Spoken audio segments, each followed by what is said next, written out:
നമ്മൾ യോഗം ആരംഭിക്കുകയാണ്. അതിഥികൾ ഒരാളൊഴികെ ബാക്കി എല്ലാവരും എത്തിയിട്ടുണ്ട്.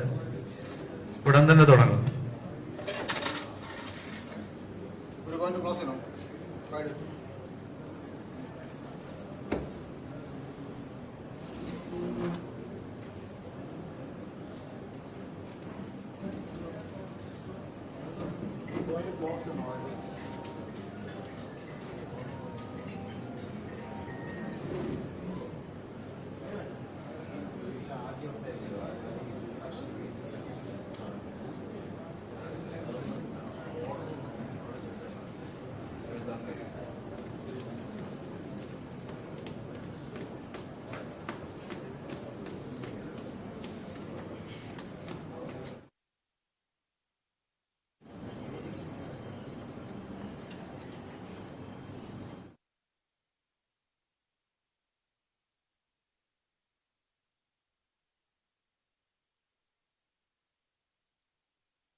Doctor G Madhavan Nair, Shri T P Srinivasan, doctor Shaijumar, ഈ യോഗത്തിന്റെ അധ്യക്ഷനായ ശ്രീ എസ് ഗോപിനാഥ് വേദിയിലേക്ക് ക്ഷണിക്കുന്നു.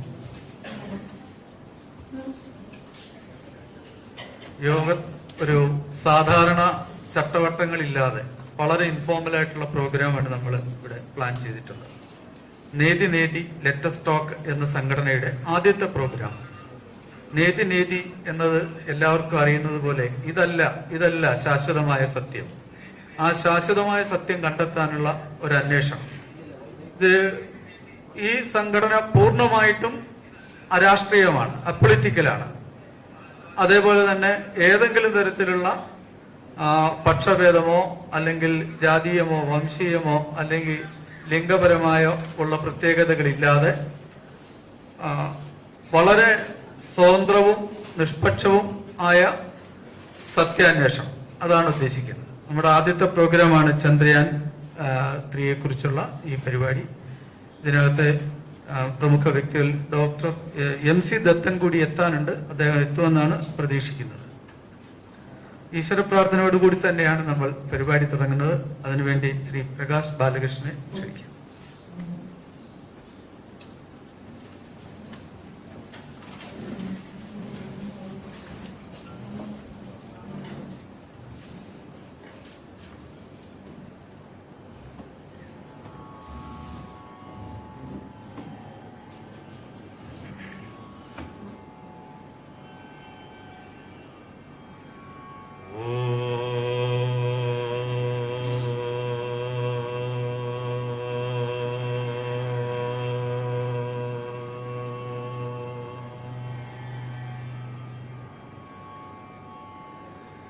വക്രതുണ്ട മഹാകായ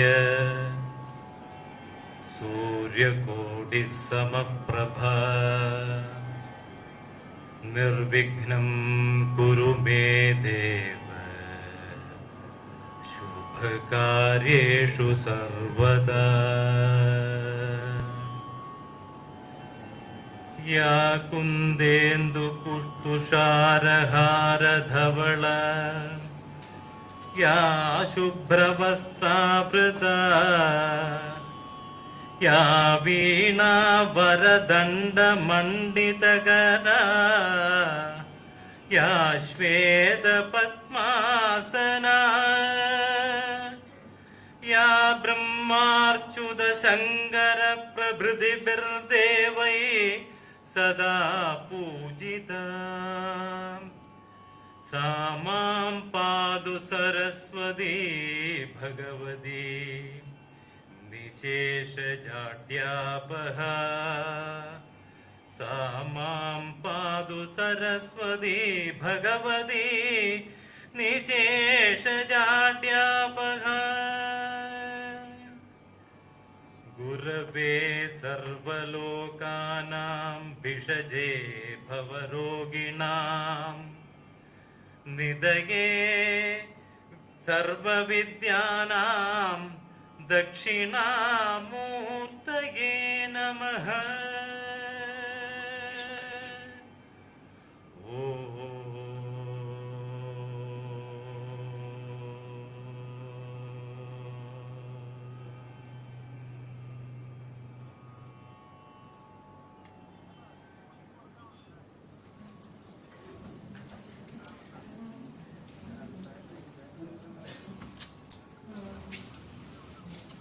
അധ്യക്ഷ ഭാഷണം ശ്രീ എസ് ഗോപിനാഥ്.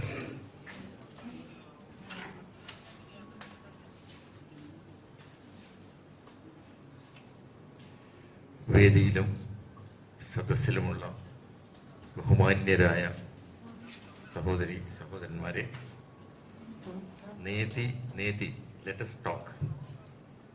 ഇതിൻ്റെ ഉദ്ദേശം വളരെ തുറന്ന ചർച്ചകൾ, വളരെ പ്രധാനപ്പെട്ട വിഷയങ്ങളെക്കുറിച്ച് രാഷ്ട്രീയമോ ജാതി മത പരിഗണനകളോ ഒന്നുമില്ലാതെ തുറന്ന ചർച്ച നടത്തുക, അതിനുള്ള ഒരു വേദി ഒരുക്കുക എന്നുള്ള ഉദ്ദേശത്തോടു കൂടിയാണ് നേതി ലെറ്റസ് ടോക്ക് എന്നൊരു ഓപ്പൺ ഫോറം അല്ലെങ്കിൽ ഒരു പ്ലാറ്റ്ഫോം ആണ് ഇതുകൊണ്ട് ഉദ്ദേശിച്ചിട്ടുള്ളത്.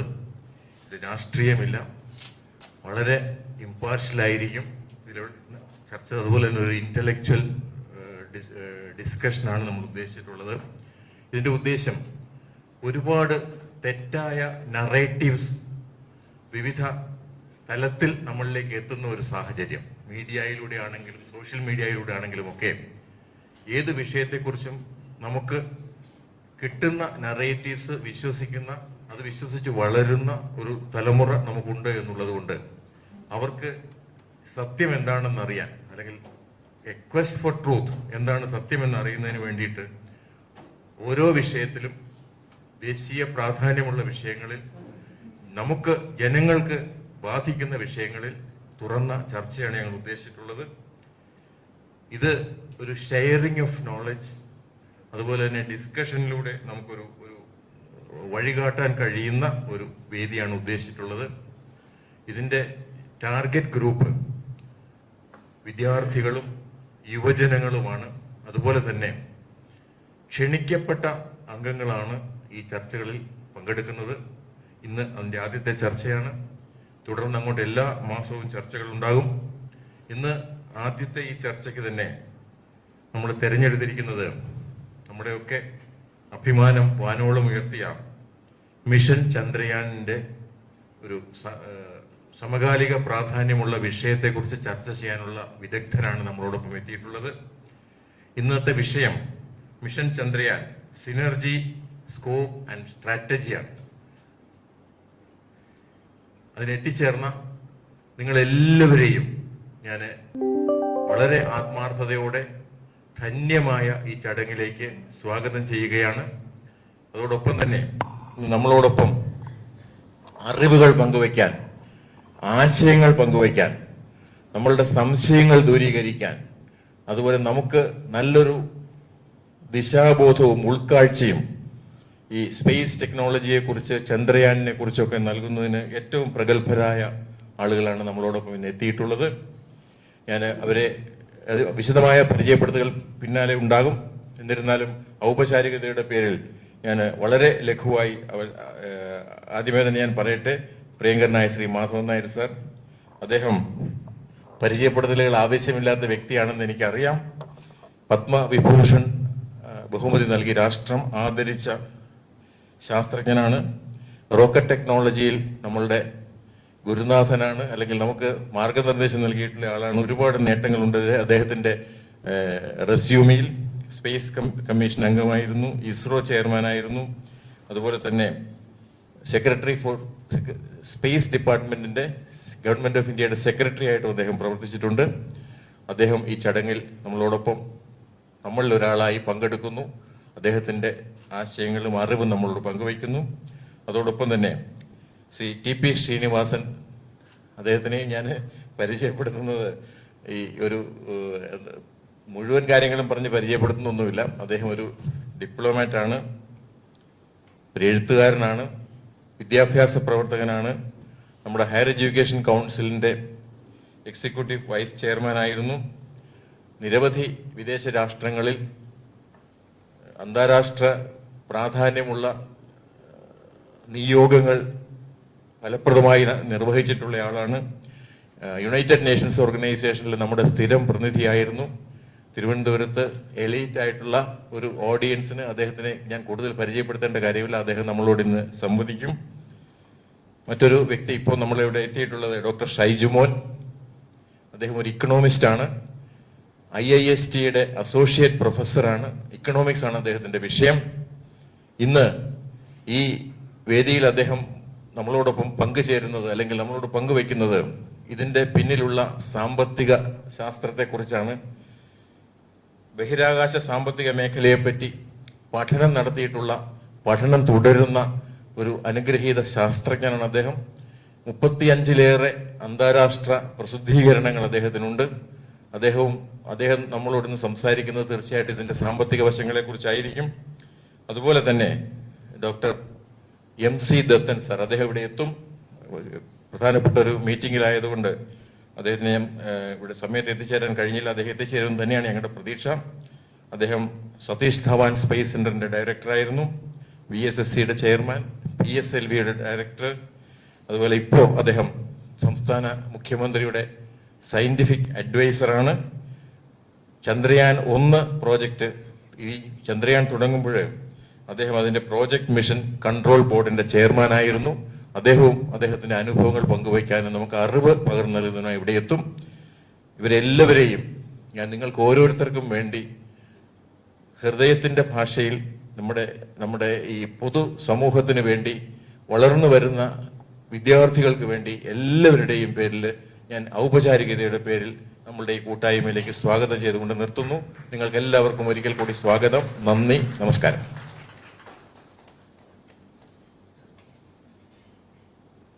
വിശിഷ്ടാതിഥികളെ ആദരിക്കുന്നതാണ് അടുത്ത ചടങ്ങ്. മാധവൻ നായർ സാറിനെ ആദരിക്കാൻ വേണ്ടി ശ്രീ വെങ്കട് ജി ശർമ്മ.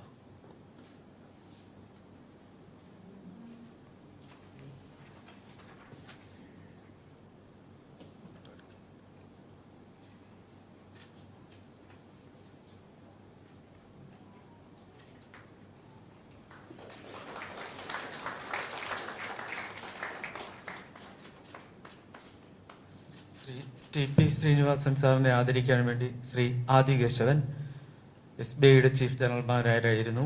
വളരെ പ്രഗത്ഭനായ സാമ്പത്തിക ശാസ്ത്രജ്ഞനും എഴുത്തുകാരനും ഒക്കെയാണ്.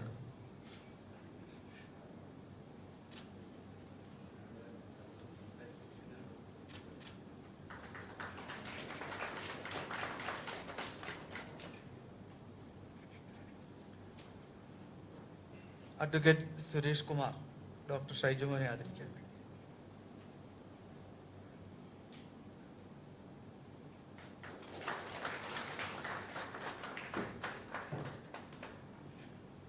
ഫോർമാലിറ്റിക്ക് വേണ്ടിയെങ്കിലും നമ്മുടെ അധ്യക്ഷനായ ഗോപി സാറിനെ ആദരിക്കാൻ വേണ്ടി ശ്രീ CK തമ്പി, ടൊയോട്ടയുടെ മുൻ MD.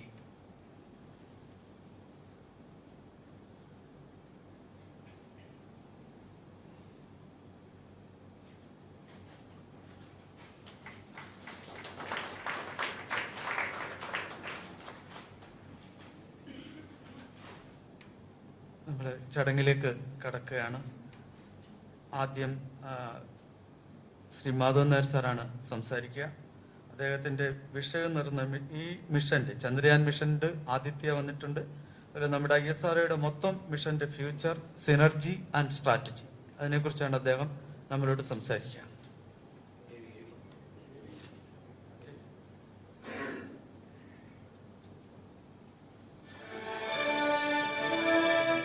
Doctor G Madhavan Nair 1943 Kanyakumari ജില്ലയിലെ കുലശേഖരത്ത് ജനനം. തിരുവനന്തപുരം എഞ്ചിനീയറിംഗ് കോളേജിൽ നിന്ന് ബിരുദം നേടിയതിനു ശേഷം മുംബൈയിലെ ഭാഭ അറ്റോമിക് റിസർച്ച് സെന്ററിൽ പരിശീലനം നേടി. ഉപഗ്രഹ വിക്ഷേപണം നടത്തുന്ന റോക്കറ്റുകളിൽ ഗണ്യമായ നേട്ടം കൈവരിച്ച ശ്രീ മാധവൻ നായർ 1967 മുതൽ 72 വരെ പേലോഡ് ഇന്റഗ്രേഷൻ വിഭാഗത്തിന്റെ മേധാവിയായിരുന്നു. തിരുവനന്തപുരം വിക്രം സാരാഭായി സ്പേസ് സെന്ററിൽ ഇലക്ട്രോണിക് സിസ്റ്റം മേധാവി, PSLV project director, ILVP programme director, LPSC director, VSSC director എന്നീ നിലകളിലും പ്രവർത്തിച്ചു. 2003 മുതൽ 2009 വരെ അദ്ദേഹം ISRO ചെയർമാനും ബഹിരാകാശ വകുപ്പിന്റെ സെക്രട്ടറിയുമായിരുന്നു. രാഷ്ട്രത്തിനും സമൂഹത്തിനും നൽകിയ സംഭാവനകൾ കണക്കിലെടുത്ത് ഭാരത സർക്കാർ അദ്ദേഹത്തെ 1998 പത്മഭൂഷൺ ബഹുമതിയും 2009 പത്മവിഭൂഷൺ ബഹുമതിയും നൽകി ആദരിച്ചു. പ്രവർത്തന മികവും അനുഭവ സമ്പത്തും കൈമുതലാക്കിയ മാധവൻ നായരുടെ വിലപ്പെട്ട വാക്കുകൾക്ക് നമുക്ക് കാതോർക്കാം.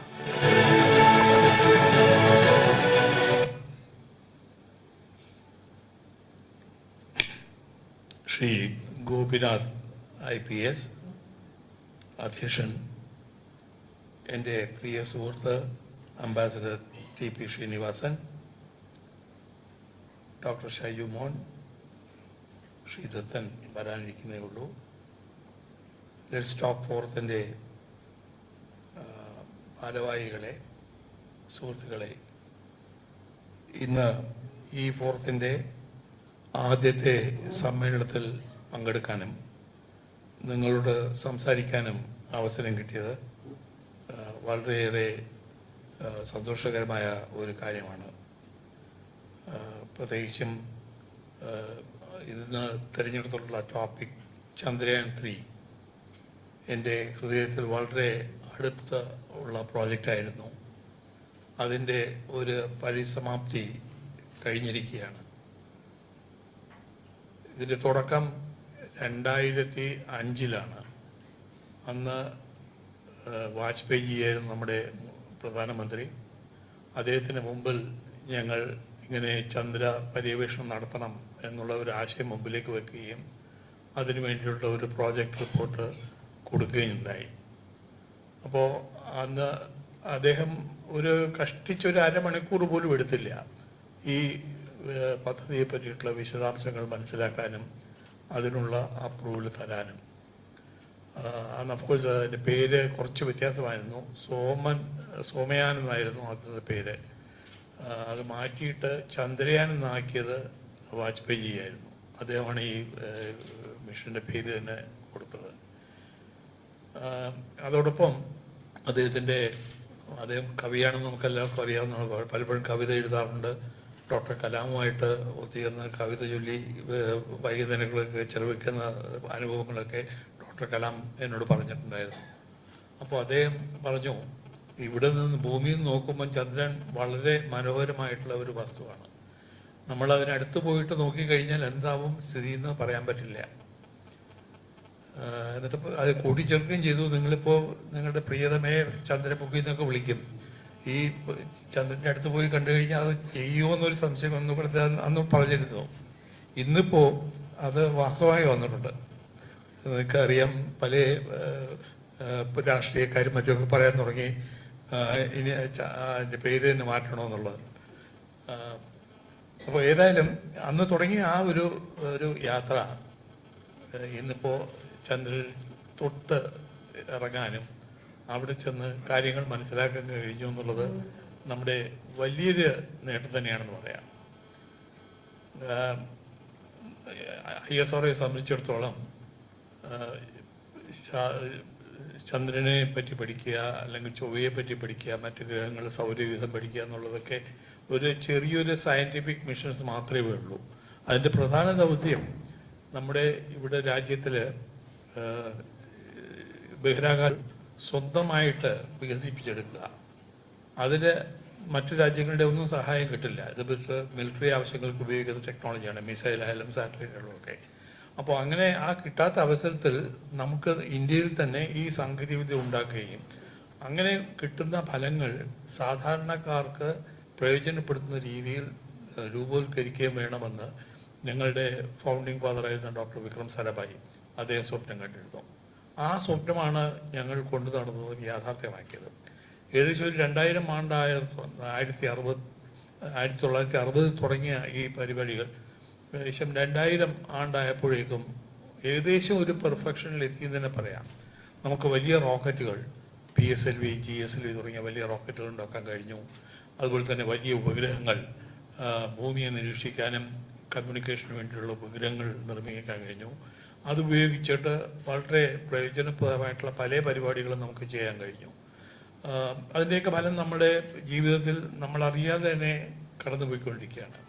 ഇപ്പോൾ കമ്മ്യൂണിക്കേഷൻ എടുത്തു കഴിഞ്ഞാൽ ഇന്ത്യയിലെ ഏത് കോണിലും നമുക്ക് ടെലിവിഷനായാലും ടെലിഫോണായാലും ഡേറ്റ ആയാലും എത്തിക്കാൻ കഴിയുന്നതാണ്. ഉപഗ്രഹങ്ങൾ വഴി ഏത് സ്ഥലങ്ങളിലും ഇത്തരം സന്ദേശങ്ങൾ എത്തിക്കാനുള്ള കഴിവ് നമുക്ക് സ്വന്തമായിട്ടുണ്ട്. ഇപ്പോൾ DTH എന്നുള്ള ആ സംവിധാനം തന്നെ അതിൻ്റെ ഒരു സ്പിൻ ഓഫാണ്. അപ്പോൾ ആ എൻ്റർടൈൻമെൻറ്റ് ഫീൽഡ് തന്നെ എന്തുമാത്രം മാറിയെന്ന് നമുക്കറിയാം. പിന്നെയുള്ളത് ഈ ഭൂമിയെ പറ്റിയുള്ള ചിത്രങ്ങൾ എടുക്കുകയും ഇവിടെയുള്ള വിഭവങ്ങളെ പറ്റി പഠിക്കുകയുമുള്ള പ്രസ്ഥാനമായിരുന്നു. റിമോട്ട് സെൻസിങ് വേണ്ടിയിട്ടുള്ള സാറ്റലൈറ്റ്. ആ ഉപഗ്രഹങ്ങൾ ആദ്യം നമ്മളിവിടെ ഉണ്ടാക്കി റഷ്യയിൽ കൊണ്ട് വിക്ഷേപിക്കുകയും അതിനുശേഷം പിന്നെ ഇവിടെ PSLV വന്നപ്പോൾ ഇവിടുന്ന് തന്നെ വിക്ഷേപിക്കുകയാണ്. അപ്പോൾ ഈ ഉപഗ്രഹങ്ങൾ വഴി നമുക്ക് ഭൂമിയിലെ കൃത്യമായിട്ടുള്ള വിവരങ്ങൾ ഓരോ ദിവസവും, പ്രത്യേകിച്ചും ഇന്ത്യയുടെ ഭൂപടത്തിന് മുകളിലുള്ള വിവരങ്ങൾ കണ്ടിന്യൂസ് ആയിട്ട് മോണിറ്റർ ചെയ്യാൻ ജിയോ സ്റ്റേഷനറി സാറ്റലൈറ്റ് വഴി കഴിയുന്നുണ്ട്. ഈ വിവരങ്ങൾ ഉപയോഗിച്ച് പല പ്രാക്ടിക്കലായിട്ടുള്ള പല പരിപാടികളും നമ്മൾ ആസൂത്രണം ചെയ്തിട്ടുണ്ട്. അത് നമുക്ക് അതിൻ്റെ പ്രയോജനം നമുക്ക് കിട്ടുന്നുമുണ്ട്. ഏറ്റവും പ്രധാനമായിട്ടുള്ളത് ഈ ഒരു സൈക്ലോൺ അല്ലെങ്കിൽ ഒരു ഹെവി റെയിൻഫോൾ വരുന്നതിന് ഒരു 48 മണിക്കൂർ മുമ്പെങ്കിലും പ്രവചിക്കാനുള്ള ഒരു സാങ്കേതിക വിദ്യ നമുക്ക് ഇവിടെ വികസിപ്പിക്കാനും അത് വിന്യസിപ്പിക്കാനും കഴിയുന്നുണ്ട്. അത് കാരണം ഇത്തരം ഇവൻറ്റ്സ് വരുമ്പോൾ അവിടെയുള്ള ആളുകളെയൊക്കെ എവാക്യുവേറ്റ് ചെയ്ത് സേഫായിട്ടുള്ള സ്ഥലങ്ങളിൽ കൊണ്ടുപോകാൻ കഴിയുന്നുണ്ട്. ഇതിപ്പോൾ ഇവിടെ പ്രത്യേകിച്ചും സൈക്ലോൺ സമയത്ത് വെതർ ഫോർകാസ്റ്റിംഗ് മറ്റുള്ള സംവിധാനങ്ങളൊക്കെ വളരെ കൃത്യമായി നമുക്ക് ചെയ്യാൻ കഴിയുന്നത് നമുക്ക് അഭിമാനിക്കാവുന്ന ഒരു കാര്യം തന്നെയാണ്. പിന്നുള്ളത് ഇവിടെയുള്ള എന്താ പറയുക, അഗ്രികൾച്ചർ ഫീൽഡിനെ വളരെ റെവല്യൂഷനൈസ്. അഗ്രികൾച്ചർ പ്രത്യേകിച്ച് കൃഷിയിടങ്ങളിൽ വല്ല അസുഖങ്ങൾ ബാധിക്കുന്നുണ്ടോ, കീടബാധ ഉണ്ടാകുന്നുണ്ടോ എന്നതിൻ്റെ വിവരങ്ങൾ ഈ ഉപഗ്രഹം വഴി ശേഖരിക്കുകയും അതിനുവേണ്ടിയുള്ള പ്രതിവിധികൾ സമയം എത്തിച്ചു കൊടുക്കാനുള്ള ഉപദേശങ്ങൾ കൊടുക്കാനും കഴിയുന്നുണ്ട്. പിന്നെ ഇവിടെയുള്ള ലാൻഡ് യൂസ് എങ്ങനെയാണ്, വാട്ടർ റിസോഴ്സ് എങ്ങനെയാണ് ഉപയോഗിക്കുന്നത്, അതുപോലെ ഫോറസ്റ്റ് റിസോഴ്സ് എങ്ങനെ മാനേജ് ചെയ്യുന്നു, ഇതിനെപ്പറ്റിയുള്ള ഒരുപാട് വിവരങ്ങൾ ഈ റിമോട്ട് സെൻസിങ് സാറ്റലൈറ്റ് വഴി നമുക്ക് കിട്ടുന്നുണ്ട്. ഏറ്റവും വാണിജ്യപരമായിട്ട് ഇമ്പാക്റ്റ് ഉണ്ടാക്കിയിട്ടുള്ളത് ഫിഷർമാന് കൊടുക്കാനുള്ള അഡ്വൈസാണ്. കടലിൻ്റെ ടെമ്പറേച്ചറും വിൻഡ് കണ്ടീഷനും അവിടുത്തെ നിറവൊക്കെ നോക്കിയിട്ട് ഏത് സ്ഥലത്താണ് കൂടുതൽ മീൻ കിട്ടുക എന്നുള്ളത് പ്രവചിക്കാൻ കഴിയും. അപ്പോൾ ഫിഷർമാനെ അവിടെ നേരിട്ട് ചെല്ലുകയും പിടിക്കാൻ ഈ മീൻ കളക്ട് ചെയ്യാനും കഴിയും. അത് വെച്ച് അവരുടെ ക്യാച്ച് ഒരു 50% to 100% കൂടിയതായിട്ടാണ് അനുഭവസ്ഥർ പറയുന്നത്. ഇങ്ങനെ പല മേഖലകളിലും സാധാരണക്കാർക്ക് പ്രയോജനപ്പെടുന്ന പരിപാടികളുണ്ട്. പിന്നെ ഏറ്റവും പ്രധാനമായിട്ട് ചെയ്തത് ഞങ്ങൾ 2005-06 ആ ടൈം ഫ്രെയിമിൽ ടെലിമെഡിസിൻ, ടെലി എഡ്യൂക്കേഷൻ എന്നുള്ള സംവിധാനങ്ങൾ ഇവിടെ പ്രായോഗികമാക്കി. അതായത് അന്ന് ഇന്നത്തെ പോലുള്ള കമ്മ്യൂണിക്കേഷന് വേണ്ടിയുള്ള സംവിധാനങ്ങളൊന്നുമില്ല. ഉപഗ്രഹങ്ങളിൽ മാത്രമേ ദൂരസ്ഥലങ്ങളിൽ എത്തിക്കാൻ പറ്റുള്ളൂ. അപ്പോൾ ഒരു നല്ലൊരു ക്ലാസ് റൂം ഒരു സിറ്റിയിൽ നിന്നും റിമോട്ട് വില്ലേജിൽ എത്തിച്ചു കൊടുക്കുക, അവിടെയുള്ള കുട്ടികൾക്ക് നല്ല അധ്യാപകന്റെ സേവനം ലഭ്യമാക്കുക എന്നുള്ളത് ആ ടെലി എഡ്യൂക്കേഷൻ വഴി ചെയ്തത്. പിന്നെ ടെലിമെഡിസിൻ, ഒരു റിമോട്ട് ഏരിയയിൽ നിന്ന് തന്നെ ഒരു സ്പെഷ്യാലിറ്റി ഹോസ്പിറ്റലുമായിട്ട് കൺസൾട്ടേഷൻ നടത്താനുള്ള സംവിധാനം ഉണ്ടാക്കി. അന്ന് ഉണ്ടാക്കിയ ആ സാങ്കേതിക വിദ്യകൾ കോവിഡ് ടൈമിൽ നമുക്ക് വളരെ പ്രയോജനപ്പെടുകയും ഇന്നിപ്പോൾ വളരെ പോപ്പുലർ ആയിട്ടുണ്ട്. സാറ്റലൈറ്റ് മാത്രമല്ല, ഈ ഗ്രൗണ്ട് ബേസ്ഡ് ആയിട്ടുള്ള കമ്മ്യൂണിക്കേഷൻ സിസ്റ്റം എല്ലാം കൂടെ ഇൻറ്റഗ്രേറ്റ് ചെയ്തിട്ട് ഈ ടെലിമെഡിസിൻ, ടെലി എഡ്യൂക്കേഷൻ എന്നുള്ളത് നമ്മുടെ ഒരു ദൈനംദിന ജീവിതത്തിന്റെ ഭാഗമായി തന്നെ മാറിയെന്നിരിക്കുകയാണ്. ഇങ്ങനെയുള്ള പല പരിപാടികളും പ്രത്യേകിച്ചും നോക്കിക്കഴിഞ്ഞാൽ, ഒന്നാമത് ഈ സാങ്കേതിക വിദ്യയിലുള്ള വൈദഗ്ധ്യം, പിന്നെ രണ്ടാമത് ഈ സാധാരണക്കാർക്ക് പ്രയോജനപ്പെടുന്ന പരിപാടികൾ ചെയ്യാൻ കഴിയുക എന്നുള്ളത് ഇന്ത്യയെ സംബന്ധിച്ചിടത്തോളം ഒരു പ്രത്യേകതയാണ്. മറ്റു രാജ്യങ്ങളൊക്കെ ഒരു കൊമേഴ്സ്യൽ ബേസിസിലാണ് ഇത്തരം കാര്യങ്ങൾ ചെയ്യുന്നത്. അപ്പോൾ അവർക്ക് പൈസ മാത്രമേ, ലാഭം മാത്രമേ നോക്കത്തുള്ളൂ. ഇവിടെ അങ്ങനെയല്ല. സാമൂഹ്യ പ്രബുദ്ധത മുമ്പിൽ വെച്ചുകൊണ്ട് ഗവൺമെന്റിന്റെ ഫണ്ടിങ് കൊണ്ട് മാത്രം ഇത്തരം പ്രസ്ഥാനങ്ങൾ നടന്നത്. അപ്പോൾ ഈ ഫണ്ടിങ് ഉള്ളത് വളരെ കൃത്യമായിട്ട് വളരെ ചെലവ് കുറഞ്ഞ രീതിയിലാണ് നമ്മൾ ചെയ്തിട്ടുള്ളത്. ഇപ്പോൾ ഈ ചന്ദ്രയാൻ നടന്ന സമയത്ത് തന്നെ പല ചാനലുകാരും എനിക്ക് ചോദിക്കുന്നുണ്ടായി, ഒരു ഹിന്ദി മൂവി എടുക്കുന്നതിന്റെ പകുതി പൈസ പോലും നിങ്ങളുടെ ചന്ദ്രയാൻ മിഷനിലായില്ല, അത് എന്തുകൊണ്ടാണെന്നുള്ളത്. അപ്പോൾ അത്രയ്ക്ക് എഫിഷ്യൻ്റ് ആയിട്ടാണ് നമ്മൾ ആ ഫണ്ട് യൂട്ടിലൈസേഷൻ മറ്റൊക്കെ പ്ലാൻ ചെയ്തിട്ടുള്ളത്. അപ്പോൾ ഇങ്ങനെ നോക്കിക്കഴിഞ്ഞാൽ കിട്ടുന്ന പൈസ കൊണ്ട് സാധാരണക്കാർക്ക് മാക്സിമം ബെനിഫിറ്റ് കൊടുക്കുക. പിന്നെ അതിൽ കുറച്ച് ഭാഗം ഈ സയന്റിഫിക് സ്റ്റഡീസിന് മാറ്റി വെച്ചിട്ടുണ്ട്. ആദ്യം ഇവിടെ തുമ്പയിൽ നിന്ന് തുടങ്ങിയത് തന്നെ ഇവിടുത്തെ ഇക്വറ്റോറിയൽ ഇലക്ട്രോജെറ്റിനെ പറ്റി പഠിക്കാനും മാഗ്നറ്റിക് ഫീൽഡിനെ പറ്റി പഠിക്കാനുമുള്ള ഒരു തുടക്കമായിരുന്നു. പിന്നെ ഈ നക്ഷത്രങ്ങളിൽ നിന്ന് വരുന്ന എക്സ്റേസ്, ഗാമ റേസ് തുടങ്ങിയതിനെ പറ്റി പഠിക്കുകയും അതുവഴി അതിൻ്റെ ഉത്ഭവത്തെ പറ്റിയൊക്കെയുള്ള ആശയങ്ങൾ മനസ്സിലാക്കാനും ഉള്ള പരീക്ഷണങ്ങൾ നടത്തുകയുണ്ടായി. അതിൻ്റെ തുടർച്ചയായിട്ട് ചില ഉപഗ്രഹങ്ങൾ നമ്മൾ വിക്ഷേപിക്കുകയുണ്ടായി. ഏറ്റവും അവസാനം ചെയ്തത് ആസ്ട്രോസാറ്റ് എന്ന് പറഞ്ഞിട്ട്, ഇത് ഓർബിറ്റിൽ ഒരു ടെലസ്കോപ്പ് ഭൂമിക്ക് ചുറ്റും സഞ്ചരിക്കുകയാണ്. ആ ടെലസ്കോപ്പ് ഒരു തടസ്സവുമില്ലാതെ മറ്റു ഗ്രഹങ്ങളെയും ഈ നക്ഷത്ര സമൂഹങ്ങളെയും ഒക്കെ വീക്ഷിക്കാനുള്ള സംവിധാനം ഉണ്ടാക്കുകയും അതിൽ നിന്നുള്ള വിവരങ്ങൾ ശേഖരിക്കാനുള്ള എക്സ്പെരിമെന്റ് ചെയ്യുകയുണ്ടായി. അതിൻ്റെയൊക്കെ കണ്ടിന്യൂഷനായിട്ടാണ് ഈ പ്ലാനറ്ററി എക്സ്പ്ലോറേഷൻ എന്ന ആശയം മുമ്പിലേക്ക് വെക്കുകയും ഇവിടെ വിക്രം സാരാഭായി സ്പേസ് സെന്ററിലാണ് അതിന് തുടക്കം. ഇവിടെ ഒരു ഡോക്ടർ ആദിമൂർത്തി എന്നുള്ള ഒരു ശാസ്ത്രജ്ഞനുണ്ടായിരുന്നു. അദ്ദേഹം പോളാർ സാറ്റലൈറ്റ് ലോഞ്ച് വെഹിക്കിളിന്റെ മിഷൻ കാൽക്കുലേഷനും അതൊക്കെ നടത്തുന്ന ഒരു വ്യക്തിയാണ്. അദ്ദേഹം വളരെ കൃത്യമായിട്ട് തന്നെ ഈ ചെറിയ റോക്കറ്റ് ഉപയോഗിച്ചിട്ടുണ്ട്. അമേരിക്കക്കാർ വലിയ വലിയ റോക്കറ്റുകൾ, സാറ്റേൺ, അതുപോലെ സോയൂസ്, റഷ്യക്കാരുടെ വാഹനം, അത്ര വലിയ വാഹനങ്ങൾ ഉപയോഗിച്ചിട്ടാണ് ചന്ദ്രനിൽ പോയിരുന്നത്. നമ്മുടെ ഈ ചെറിയ PSLV കൊണ്ട് എങ്ങനെ ചന്ദ്രനിലെത്താം എന്നുള്ളത് അദ്ദേഹം കൃത്യമായിട്ട് കമ്പ്യൂട്ടർ സിമുലേഷൻ വഴി തെളിയിക്കുകയുണ്ടായി. ആ ആശയം അന്ന് ഡോക്ടർ കസ്തൂരിരംഗനായിരുന്നു ചെയർമാൻ, അദ്ദേഹത്തിന് മുമ്പിൽ വയ്ക്കുകയും അദ്ദേഹം വളരെ സ്വാഗതം ചെയ്തു. എന്നിട്ട് ഇന്ത്യൻ നാഷണൽ സയൻസ് കോൺഗ്രസിൽ ഇത് അദ്ദേഹം അനൗൺസ് ചെയ്തു, ഇങ്ങനെയൊരു കപ്പാസിറ്റി ഉണ്ട്. അപ്പോൾ സയന്റിസ്റ്റിനോട് ചോദിച്ചു, നിങ്ങൾക്ക് ആർക്കെങ്കിലും ഇൻട്രസ്റ്റ് ഉണ്ടോ, നിങ്ങൾക്ക് എന്തെങ്കിലും ആശയങ്ങളുണ്ടോ, ഈ ചന്ദ്രനിൽ പോയി കഴിഞ്ഞാൽ എന്ത് പഠനം നടത്താമെന്നൊക്കെ. അപ്പോൾ അങ്ങനെയുള്ള ഒരുപാട് ആശയങ്ങൾ ആ ഫോറത്തിൽ കൂടെ കളിക്കുകയും അതിൻ്റെയൊക്കെ ഫലമായിട്ടാണ് ഈ ചന്ദ്രയാൻ പ്രോജക്ട് റിപ്പോർട്ട് ഉണ്ടാക്കുന്നത്. അപ്പോൾ നമ്മൾ ഡോക്ടർ സാരാഭായിയുടെ വിഷന് കുറച്ച് വിപരീതമായിട്ട് അദ്ദേഹം പറഞ്ഞത് ഇത്തരമുള്ള പ്ലാനറ്ററി എക്സ്പ്ലോറേഷനോ ആളുകളെ ചന്ദ്രനിലിറക്കുക നമ്മുടെ അജണ്ടയിൽ ഇല്ല, സാധാരണക്കാരുടെ പ്രയോജനം മാത്രമേ ഉള്ളൂ. അപ്പോൾ അതിൽ നിന്ന് കുറച്ച് ഡീവിയേറ്റ് ആയിട്ടുള്ള ഒരു പ്രോഗ്രാമാണ് ഈ ചന്ദ്രയാൻ വഴി നമ്മൾ തുടങ്ങി വെച്ചത്. അന്നത്തെ ചന്ദ്രയാൻ വളരെ വലിയൊരു വിജയമായിരുന്നു. സാധാരണ ചന്ദ്രദൗത്യങ്ങളൊക്കെ എടുത്തു കഴിഞ്ഞാൽ 60% മുകളിൽ പരാജയങ്ങളാണ് ഉണ്ടായിട്ടുള്ളത്. ഈ അമേരിക്കക്കാരുടെ ആയാലും റഷ്യക്കാരും പ്രധാനമായിട്ടും ഉണ്ടായിരുന്നു, ചൈനക്കാരും അതിൻ്റെ പുറകിലുണ്ട്. അപ്പോൾ ഈ രാജ്യങ്ങൾക്കൊക്കെ വളരെയേറെ പരാജയങ്ങൾ നേരിട്ട അവസരത്തിലാണ് നമ്മൾ ചന്ദ്രനിലേക്ക് ആദ്യത്തെ ഉപഗ്രഹം അയക്കുന്നത്. അത് കൃത്യമായിട്ട് ആ നിശ്ചയിച്ച സമയത്ത് അവിടെ എത്തുകയും അത് ചന്ദ്രന് ചുറ്റുപോവുകയും അതിനവിടെയുള്ള ചിത്രങ്ങൾ എടുക്കുകയും നമുക്ക് അയച്ചു തരികയും ചെയ്തു. അത് ലോകത്തിലെ തന്നെ ആദ്യത്തെ ഒരു നേട്ടമാണെന്ന് തന്നെ പറയാം. 2008 അത് ചെയ്യുണ്ടായി. അപ്പോൾ അതിൽ അഫ്കോഴ്സ് അന്ന് ഡോക്ടർ കലാം പ്രസിഡന്റായ സമയത്ത് സജസ്റ്റ് ചെയ്തതായിരുന്നു, നമ്മൾ ഇത്രയും ദൂരം പോകുമ്പോൾ നമ്മുടെ പതാക അവിടെ സ്ഥാപിക്കണമെന്ന്. അപ്പോൾ ഞാൻ പറഞ്ഞു, അത് അത്ര എളുപ്പമുള്ള കാര്യമല്ല, അതിനുള്ള സാങ്കേതികവിദ്യ നമ്മുടെ ഇല്ല. പക്ഷേ അദ്ദേഹം തന്നെ സജസ്റ്റ് ചെയ്തു, നമ്മളെ ഒരു കല്ലെറിയുന്നത് പോലെ ഉപഗ്രഹത്തിൽ നിന്ന്, ഉപഗ്രഹം 100 കിലോമീറ്റർ മുകളിൽ നിൽക്കുകയായിരിക്കും, അവിടെ നിന്നും ഈ പതാക ചന്ദ്രന് പുറത്തേക്ക് ഇടുക. അത് വളരെ കൺട്രോൾഡ് ആയിട്ട് ചെയ്യണം. അപ്പോൾ അതിന് വേണ്ടിയിട്ട് ഒരു മൂൺ ഇമ്പാക്ട് പ്രോബ് എന്ന് പറഞ്ഞൊരു സ്പെഷ്യൽ ഇൻസ്ട്രുമെന്റ് ഉണ്ടാക്കുകയും അതിൻ്റെ പുറത്ത് നമ്മുടെ പതാക പെയിന്റ് ചെയ്യുകയൊക്കെ ഉണ്ടായി.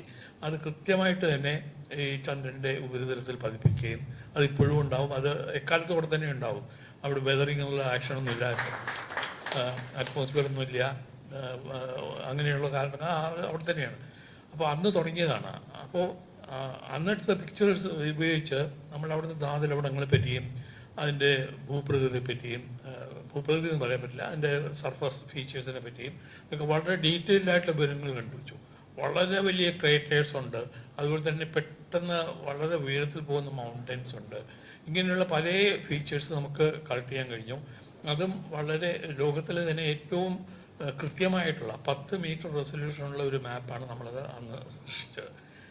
പക്ഷെ ഏറ്റവും പ്രധാനമായിട്ടുള്ള കണ്ടെത്തൽ ഇതൊന്നും ആയിരുന്നില്ല. ചന്ദ്രനിൽ വെള്ളമുണ്ട് എന്ന് കൺഫേം ചെയ്യാനായിട്ട് ഇന്ത്യക്കാണ് ആദ്യമായിട്ട് കഴിഞ്ഞത്.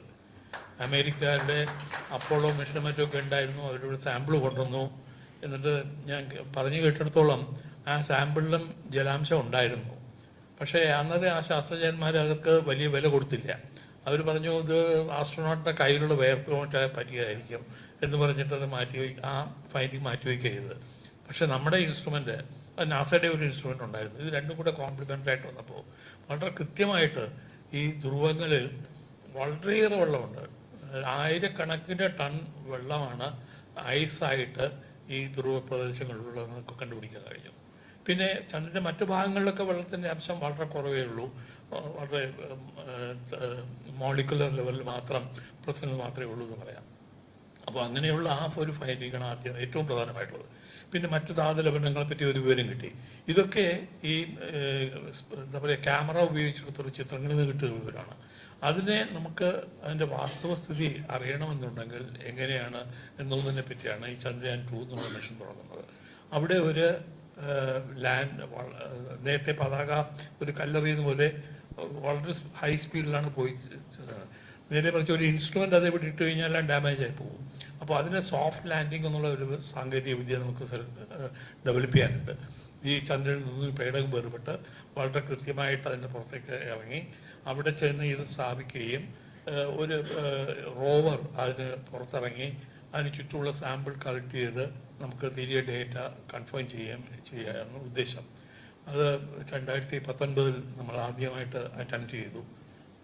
അതിലെ ഉപഗ്രഹം വളരെ കൃത്യമായി തന്നെ പ്രവർത്തിക്കുകയുണ്ടായി.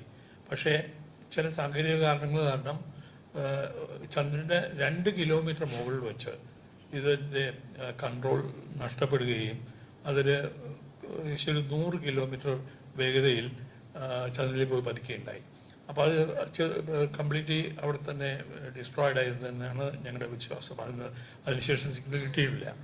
അപ്പോൾ അതിൽ നിന്ന് പഠിച്ച പാഠങ്ങളൊക്കെ ഉൾക്കൊണ്ടുകൊണ്ടാണ് ഈ ചന്ദ്രയാൻ 3 എന്നുള്ള ആ ഉപഗ്രഹം ഡിസൈൻ ചെയ്യുകയും അത് വിക്ഷേപിക്കുകയുണ്ടായത്. അതിൻ്റെ ഫലങ്ങളൊക്കെ നിങ്ങൾ നേരിട്ട് തന്നെ കണ്ടിട്ടുണ്ടാവും. ആദ്യമായിട്ടാണ് ഇത്തരം വലിയൊരു മിഷൻ ലൈവ് ടെലികാസ്റ്റായിട്ട് ലോകത്ത് മുഴുവൻ കാണിച്ചു കൊടുക്കുന്നത്. അത് നമുക്ക് ചെയ്യാൻ കഴിഞ്ഞു. അപ്പോൾ നമ്മുടെ ഈ മിഷൻ അത് അവിടെ ലാൻഡ് ചെയ്ത് കഴിഞ്ഞപ്പോൾ നമ്മുടെ പ്രധാനമന്ത്രി ജോഹാനബർഗിൽ നിന്ന് നേരിട്ട് ടെലിവിഷൻ വഴി ശാസ്ത്രകാരന്മാരെ അഭിനന്ദിക്കുന്നത് നമ്മൾ കണ്ടതാണ്.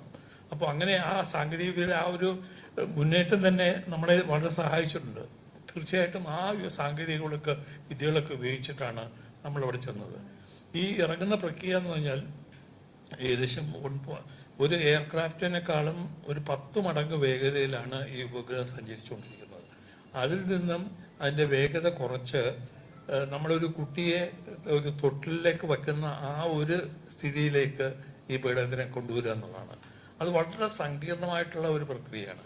ഒന്നാമത് നമുക്കിവിടെ ഭൂമിയിൽ നിന്നും അതിനെ ഒന്നും ചെയ്യാൻ പറ്റില്ല. അവിടെ ഈ പേടകത്തിലുള്ള കമ്പ്യൂട്ടറും അതിലെ സെൻസേഴ്സും റോക്കറ്റ് എഞ്ചിൻസും മറ്റും ഉപയോഗിച്ചിട്ടും ഇത് ചെയ്യാനായിട്ട് അതിൻ്റെ സിമുലേഷനൊക്കെ നടത്തി പ്രോഗ്രാമൊക്കെ ഉണ്ടാക്കി അത് ലോഡ് ചെയ്തിട്ടുണ്ടാവും. അത് സ്റ്റാർട്ട് ചെയ്യാനുള്ള കമാൻഡ് മാത്രമേ നമുക്ക് ഗ്രൗണ്ടിൽ നിന്ന് കൊടുക്കാൻ പറ്റുള്ളൂ. അത് 30 മിനിറ്റ് മുമ്പ് കൊടുക്കും. അവസാനം ഒരു കിലോമീറ്റർ മുകളിലെത്തുമ്പോഴോ ഈ നമ്മുടെ സയന്റിഫിക് ലിറ്ററേച്ചർ കാണുന്ന പോലെ ഒരു ഫ്ലൈയിങ് സോസറിൻ്റെ അതേ എഫക്റ്റാണ്. ഈ പേടകം ചന്ദ്രൻ്റെ മുകളിൽ വെർച്വലി ഫ്ലോട്ട് ചെയ്യുകയായിരിക്കും ചെയ്യുന്നത്. ചന്ദ്രനിലെ ഇവിടെ ഭൂമിനേക്കാളും ഒരു 1/6 ഗ്രാവിറ്റേഷണൽ ഫോഴ്സ് ഉണ്ട്. അപ്പോൾ സാധാരണ ആ ഫ്ലോട്ട് ചെയ്യാൻ തന്നെ വളരെ പ്രയാസമുള്ള കാര്യമാണ്. അങ്ങനെ ഫ്ലോട്ട് ചെയ്തിട്ട് ചന്ദ്രൻ്റെ ഉപരിതലത്തിൽ പറ്റി അത് ചിത്രം എടുക്കും. ആ ചിത്രത്തിൽ കൂടി അവിടെ നല്ല സ്ഥലമാണോ എന്ന് മനസ്സിലാക്കണം. അവിടെ വലിയ കല്ലുകളും കുഴികളും ഉണ്ടോ എന്ന് ഇല്ലാന്ന് ഉറപ്പുവരുത്തണം. എന്നിട്ട് വേണം ഇതിനെ താഴേക്ക് കൊണ്ടുവരാനായിട്ട്. അപ്പോൾ ഇത് അതിന് ചുറ്റും സഞ്ചരിച്ച് കൃത്യമായിട്ടുള്ള സ്ഥലം കണ്ടുപിടിച്ച് അവിടെ ഇറങ്ങുകയുണ്ടായി. അപ്പോൾ ഇറങ്ങിക്കഴിഞ്ഞിട്ടാണ് മറ്റ് റോവർ പുറത്തു വരികയും ആ റോവർ ഏകദേശം ഒരു 100 മീറ്ററോളം സഞ്ചരിച്ച് കഴിഞ്ഞു ആദ്യത്തെ ഒരു 15 ദിവസത്തിൽ തന്നെ. സോളാർ പവർ കൊണ്ടാണ് വർക്ക് ചെയ്യുന്നത്.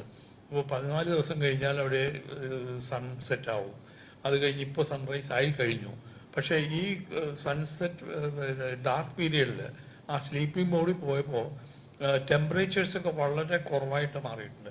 ഏകദേശം ഒരു -200 ഡിഗ്രി സെൽഷ്യസ് വരെ, ഒരു ഫ്രീസറിൻ്റെ കാലം ഏകദേശം ഒരു 200 ഡിഗ്രി താഴെ അത്രയുള്ള ടെമ്പറേച്ചർ എത്തും. ആ ടെമ്പറേച്ചറിൽ അതിലെ ഇൻസ്ട്രുമെന്റ്സ് ഒക്കെ എത്രമാത്രം സർവ് ചെയ്യുമെന്നുള്ളത് സംശയം ഉണ്ടായിരുന്നു. ഇനിയിപ്പോൾ ഒരു 2-3 ദിവസം കൂടി വാച്ച് ചെയ്ത് കഴിഞ്ഞാൽ അറിയാൻ പറ്റും. എല്ലാം ഒന്ന് വാമപ്പ് ആയി കഴിഞ്ഞാൽ അത് പിന്നെയും റിവൈവ് ചെയ്യുമെന്നുള്ളത്. റിവൈവ് ചെയ്യുകയാണെങ്കിൽ നമുക്ക് പിന്നെയും ഈ പരീക്ഷണം തുടങ്ങാം.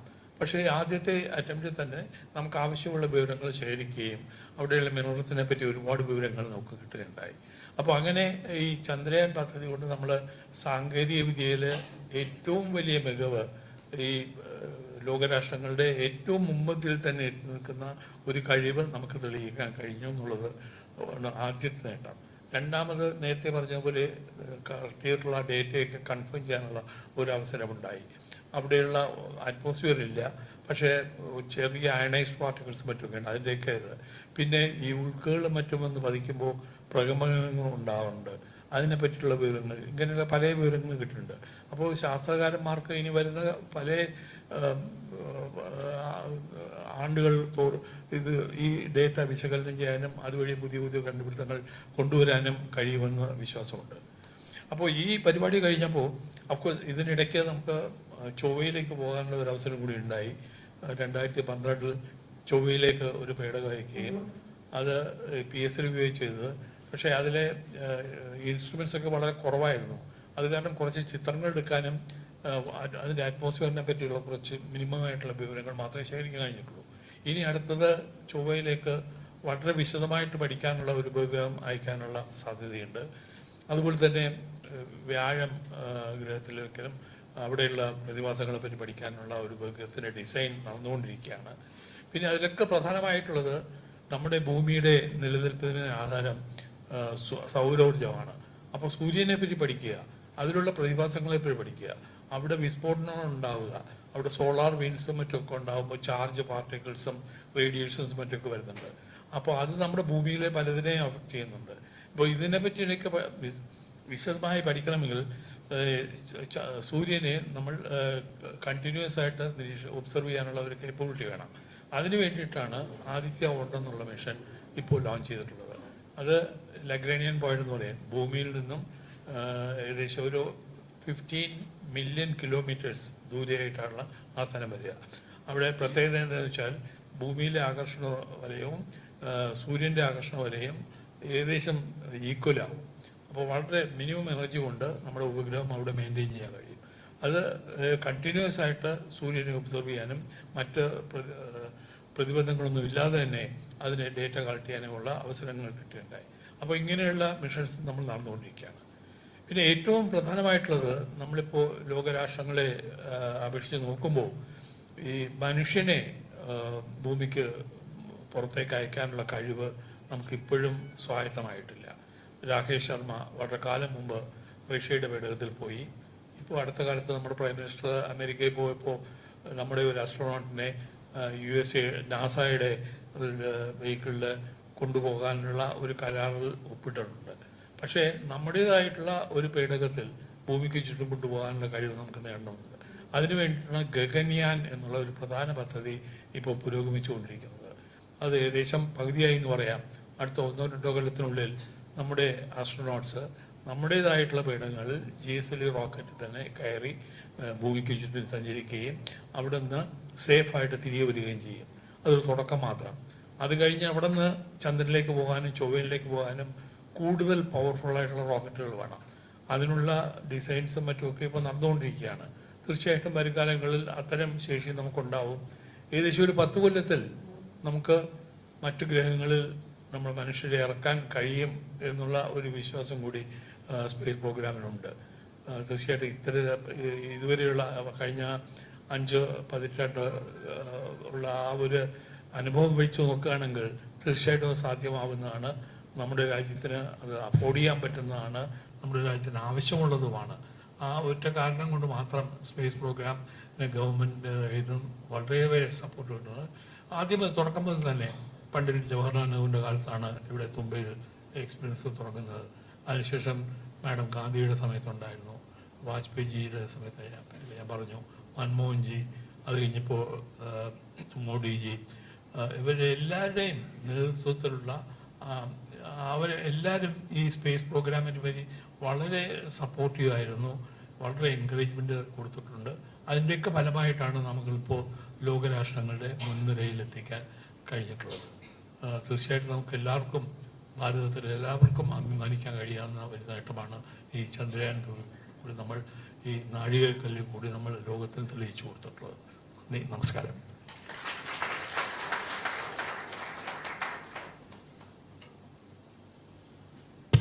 നന്ദി മാധവൻ സാർ. നമ്മൾ ഈ ചർച്ചയുടെ അടുത്ത ഘട്ടത്തിലേക്ക്, എന്താണ് ഈ ചന്ദ്രയാനും നമ്മുടെ സ്പേസ് മിഷൻസ് അന്താരാഷ്ട്ര തലത്തിൽ ഉണ്ടാക്കിയിട്ടുള്ള പ്രഭാവം? 4ാമത്തെ രാഷ്ട്രമായിട്ട് ഭാരതം മാറുകയാണ്, ചന്ദ്രനിൽ ഇറങ്ങിയ 4ാമത്തെ രാഷ്ട്രം.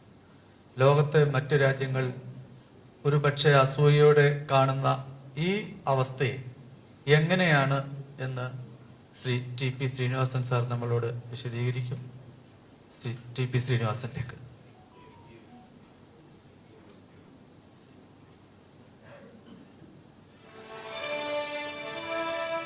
ശ്രീ TP ശ്രീനിവാസൻ 1944 കായംകുളത്ത് ജനനം.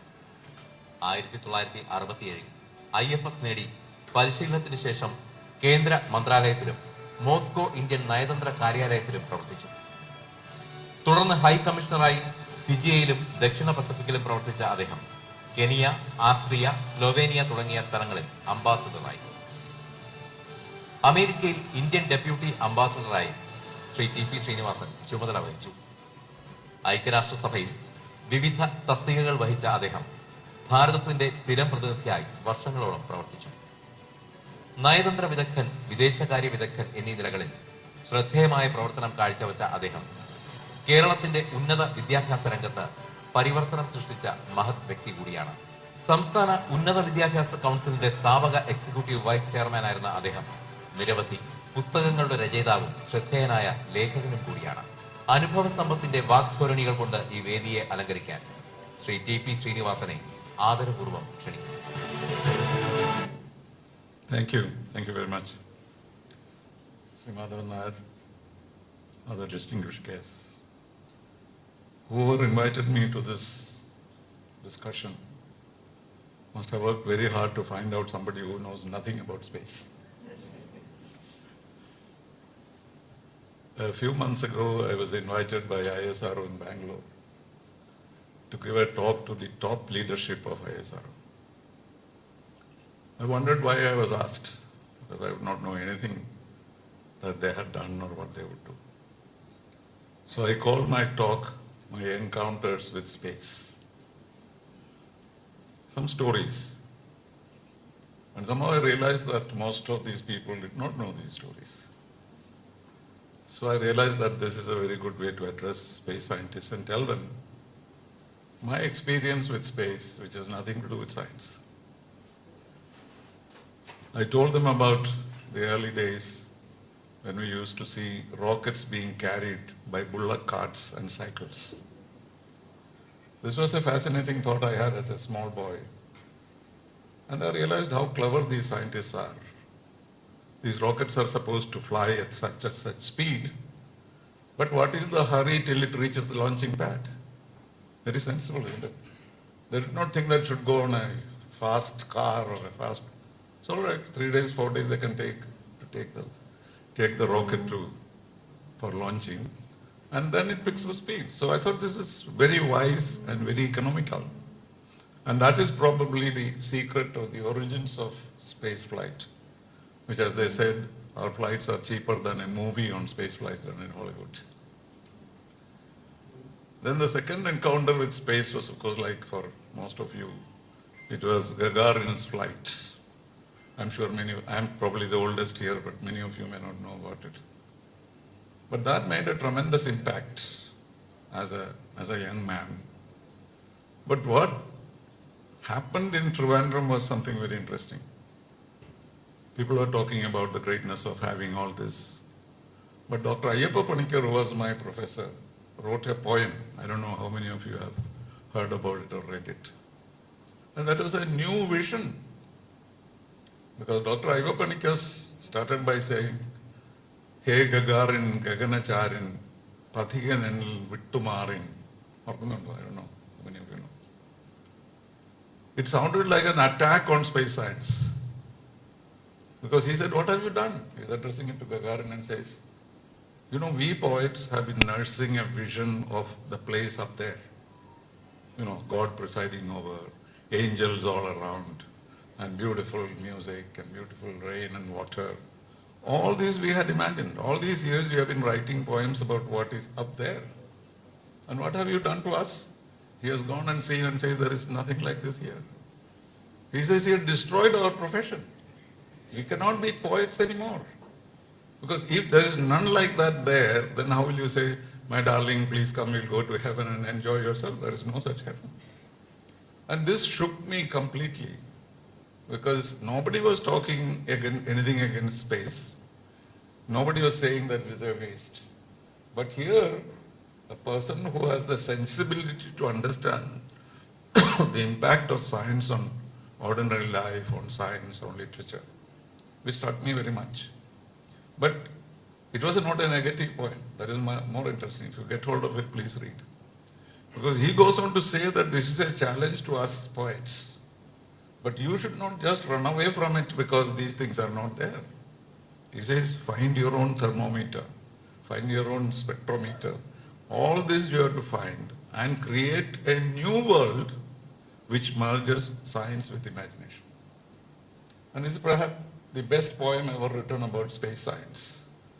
And this has been in my mind all the time. And my career somehow ran parallel to our space science. That's also quite amusing. My first posting was in Japan, and that is when the first moon walk happened. I remember keeping awake the whole night in Tokyo, watching it on television. So that was the second encounter with space. And there again I was thinking at that time, and this way the leap, one giant leap for mankind. By the time I grow, what kind of science will we have? What kind of life will we have? What kind of poetry we will have? So this growth of India as a space power had a lot of things to do with my own development as a diplomat. Because though we do not use science or technology, unless you know what your country is capable of, you will not have the confidence to speak about it to others. And that is what we talk about, the soft power, or now called the smart power. So even without knowing science or technology, we were able to build ourselves into some kind of a confidence that our nation is growing. It was not well recognized, or people did not take any notice of what happened. But in ourselves as Indian diplomats, we started feeling that we are aiming to the moon, aiming to the space, and therefore we should have the strength and the courage to stand up to the challenges of international diplomacy. And this is something very significant, I would say, because if we feel that we have nothing, then we will not feel confident enough. In 1970, for example, when I was in Tokyo, we had an Expo 70 in Osaka. And do you know what we had in our pavilion? Not even a computer, not even an electric switch. We had a white tiger. That was all. A white tiger and some beautiful young women serving Darjeeling tea in beautiful saris. That's all that the Indian pavilion had. Every other pavilion had computers, magic, everything was there. But the largest number of people visited the Indian pavilion. And the scientists may have felt that, what is this we are showing here? But that was enough. The Darjeeling tea and the white tiger made a bigger impact than many of the computers and laser shows which are all available. So there again, you are comparing this, but the point is at the back of our mind we know that this is not that we have the capacity to go forward, and that is the kind of challenge we had. Then of course, sure enough, I went to Moscow from there. Again, another encounter with space. Aryabhata was launched at that time in Moscow. I know every one of our top scientists of that time, Professor Dhawan, Professor U.R. Rao, they were all coming in and out of our house in Moscow. And that is a fascinating experience, meeting them, talking to them. And even then, they would say, this is not a such great achievement, they would tell us. But the prospects of it and the kind of the path that we have taken is important. So Aryabhata was probably a toy compared to what we do today. But the kind of confidence that we got, we were serving in a superpower, but we felt strong enough to deal with the superpower because we had this potential. And the Soviet enthusiasm for India's development of space was also very exciting, because most other countries may have, dismissed it as some kind of a, small game.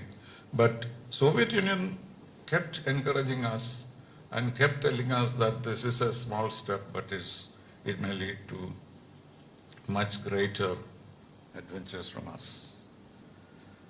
And then I went to New York, and as it happened, Kalpana Chawla was going to space at that time. And for some odd reason, I was asked by the government of India to go and see off Kalpana Chawla in Florida, just to represent the government of India. And there was an amusing experience of NASA at that time. By the time we arrived, the flight was late. American flights are always late. And by the time we reached the launching space, Kalpana had already gone into the module. She was inside, so there was no way of our shaking hands with her. But we were taken to the head of NASA's office, and he said, don't worry, don't be disappointed. You can talk to her on the phone. So we were placed in a room, and the head of NASA was in another room. And he talked to her and said, there are some people from the government of India, would you like to speak to her? She said, oh, delighted, etc. And he came into her room and said, please speak. She is on the line. So I said, hello, Kalpana. No reaction. Hello. So after some time, everybody was a bit panicky. How can this happen in NASA? Phone cannot work. So we tried, and the head of the NASA was, the administrator as he's called, he's very upset. He said, no, I was talking to her just now from my room. So try again. She went in and came back. And I cannot imagine the embarrassment that this gentleman had, that we were not able to speak to her. But I had a very clever space scientist with me. He was the attaché in the embassy. What he did was, he looked under the table. Okay, he went under the table and said, what has happened? And somebody had neatly disconnected the wire from the mic. Obviously, it was the sweeper in the morning. She pulled it out, cleaned it, and forgot to put it in. And it was connected. And then they said, look at the space scientist of India. Only he could find this. So you can imagine the connection. He had nothing to do with space science, but common sense. So I often tell, like the stories when our chief minister got the mic man, not the mic man, the mic itself arrested. I said, this is nothing strange. If it can happen in NASA, it can happen in the Ayunkali Hall every day perhaps, but so we should not be arresting mics, etc. And connected to that is another story. I had the same experience in another big institution, like scientist, big institution called MIT. Many of you, maybe some of you are products of MIT. So Ambassador Narayanan and myself went to MIT. He was giving a lecture and I just accompanied him. And everything was beautiful, big reception. We all sat down. The mic was check 20 times. And Ambassador Narayanan walked up to the mic. He said, hello. No sound. Nothing. So everybody started running out. This is MIT, don't forget that. And then somehow it was fixed, and Ambassador Narayanan was great. So he went up to them and said, please don't be disappointed. Don't worry about this. This happens in my village, Uravur, every day. But only one difference. When this happens there, people say this is wretched third world technology. I cannot say that to you, so I would say this is a normal technological glitch, he said. And everybody felt comfortable about it because he said this happens in my country every day, which is very true. But that is, by the way, it has nothing to do with space. But then I had other amusing experiences with space science. And Mr. Madhavan just spoke about Rakesh Sharma's flight.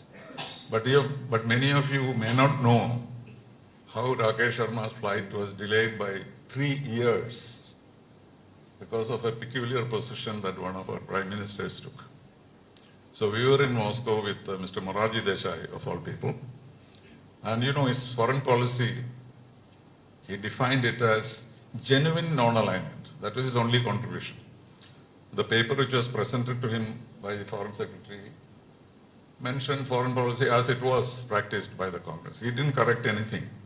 Where it said non-alignment, he put genuine non-alignment. That was the only change that he made in our foreign policy. But it was a very significant change because what he meant was ours is not genuine non-alignment because you are too close to the Soviet Union. And therefore he said we must distance ourselves from the Soviet Union. And imagine a prime minister going to Moscow to distance himself from the Soviet Union. But he told us in the plane very clearly to us, see, I'm going there not to strengthen Indo-Soviet relationship or anything like that.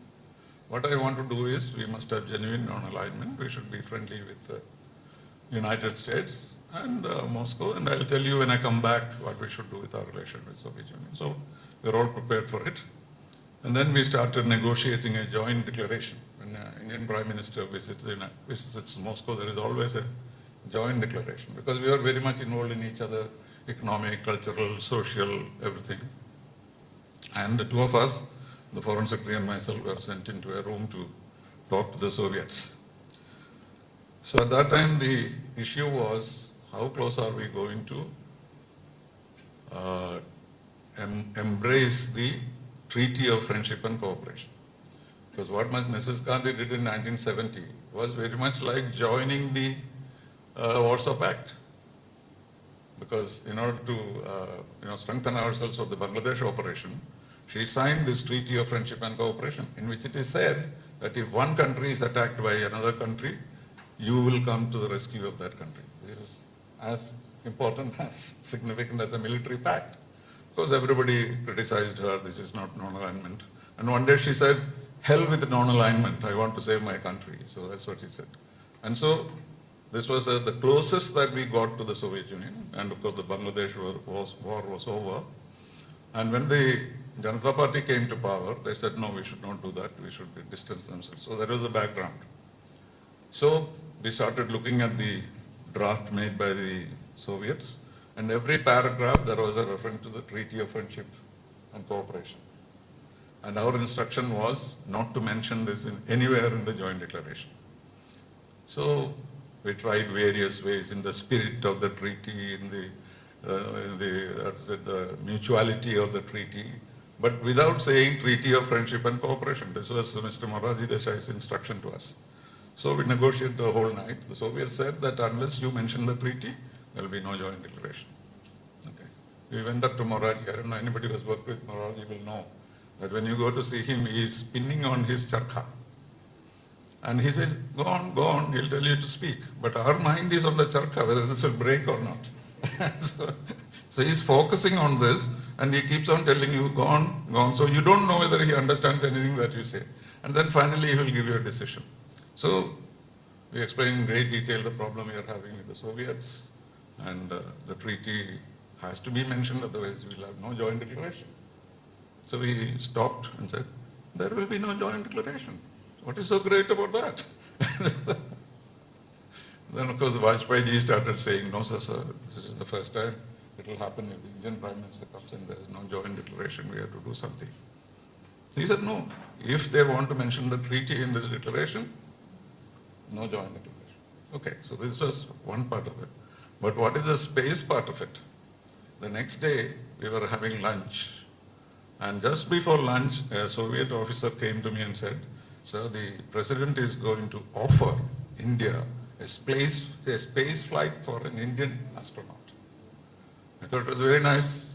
So I almost cleared it by saying, very good, very good. Then I said, I must tell Mr. Vajpayee. I went and told him, this is what's happening. Hey, acha hai, bahut acha hai, he said. So it was over. But none of us went and told the Prime Minister about this. He should have been warned. And when the time came, Brezhnev with great, pomp and show said, Mr. Prime Minister, we are such good friends and we need to do something to demonstrate it to the world. And we have these space flights. We have already taken all the Warsaw Pact countries. And now the next level relationship is Vietnam has already done. And the next is India's turn. So what irritated Mr. Desai was this kind of stratification. Warsaw Pact, then Vietnam, then India. So he was very irritated by that. So Brezhnev expected and hoped that he will thank him, profusely. And there was silence. And then Moraji said, this is not a good idea. Brezhnev was lighting a cigarette. It fell out from his mouth.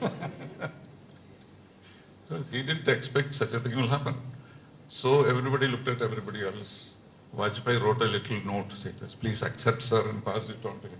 And he just put it aside like that. And he went on. So nobody could say anything what would say. So he told Kosygin, who was the Prime Minister, Brezhnev told him, what is he saying? Please ask him. So Kosygin said that, there's a very major initiative, there's a very political initiative, and it's very significant for science development in India. He gave a little lecture. And then Moraji said, no, I don't think we need to do that. So all of us are completely shocked. And then Moraji started inventing the reasons. So he said, you know why I'm saying this? You will ask me to send 10 astronauts to Moscow, and then you will send only one to the space. And all the other 9 will become my enemies. Then he said, did you send a dog up to the space and brought it back, Leica? What good did it do? Sorry, my stories will never end.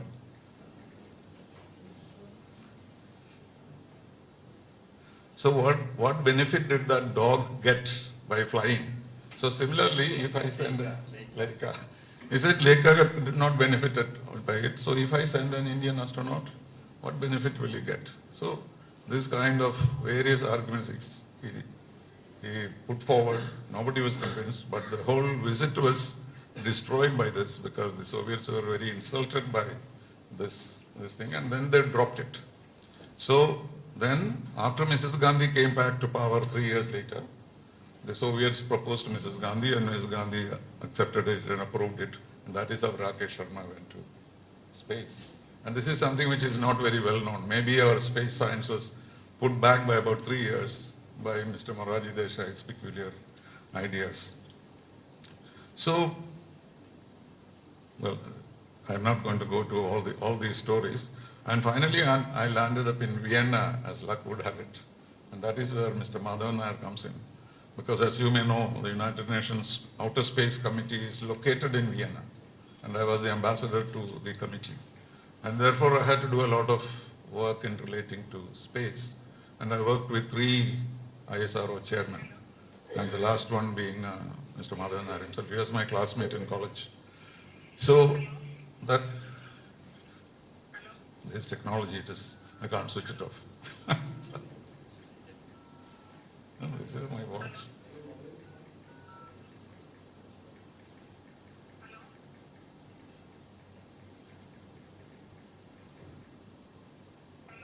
Sure. And there's a young lady, I should not be disappointing her. I don't know who she is. I'll get a lecture. And so whoever she is, she'll tell me why you insulted me like that. Anyway, so in Vienna, that we had a lot of things to do. That's probably the first time I dealt with technical aspects of space. But most of it was done by the chairman themselves who used to come for the committee. And our basic interest was to make sure that India is elected to some of the bodies of the space committee, because we had a very prominent place there. And that is where I realized that even though we were behind in terms of technical accomplishment and technology, they had a great respect for our scientists and our chairman particularly. This I saw for myself. Because whenever there was anything scientific, they always referred to the scientific committee, which was chaired by an Indian. And also generally, the kind of respect that we had was something remarkable. And so the point I'm trying to make is, in my own functioning as a diplomat, space has always been some kind of an accompaniment for me. And that enabled me to have a kind of peep into the kind of developments that we have. And then that famous cartoon, you may know, when after the Chandrayan, because even before the failed, there was this tremendous amount of interest in what India was doing. And there was this Time magazine cartoon, you may remember. Here are these 4 big powers, space powers, sitting inside a glass door. And somebody is knocking at that glass door, and they look and they see that Indian farmer with a cow or a bull or whatever waiting there to get in. So that is how we were treated. We thought that this was an intruder into the space world. But we know now where we stand today. So what I'd like to say is that India's diplomatic power was always supported by space and nuclear power. Because I dealt with nuclear power in Vienna, but that's another subject, I'm not going into that. So even though we had not signed the NPT, India's thoughts were always respected and welcomed, even though they did not agree with us. So that kind of a relationship that India had with the world, and our view of the world changed all the time because of the scientific accomplishments that we have in space as well as in nuclear technology. Thank you very much.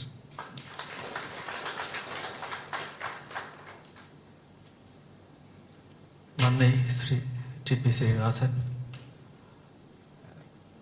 തോന്നുന്നു നമ്മുടെ 2 പേരും വളരെ ഗൗരവമായിട്ട് ആ വിഷയത്തിൽ വളരെ അഗാധമായി നമ്മളോട് സംസാരിച്ചു.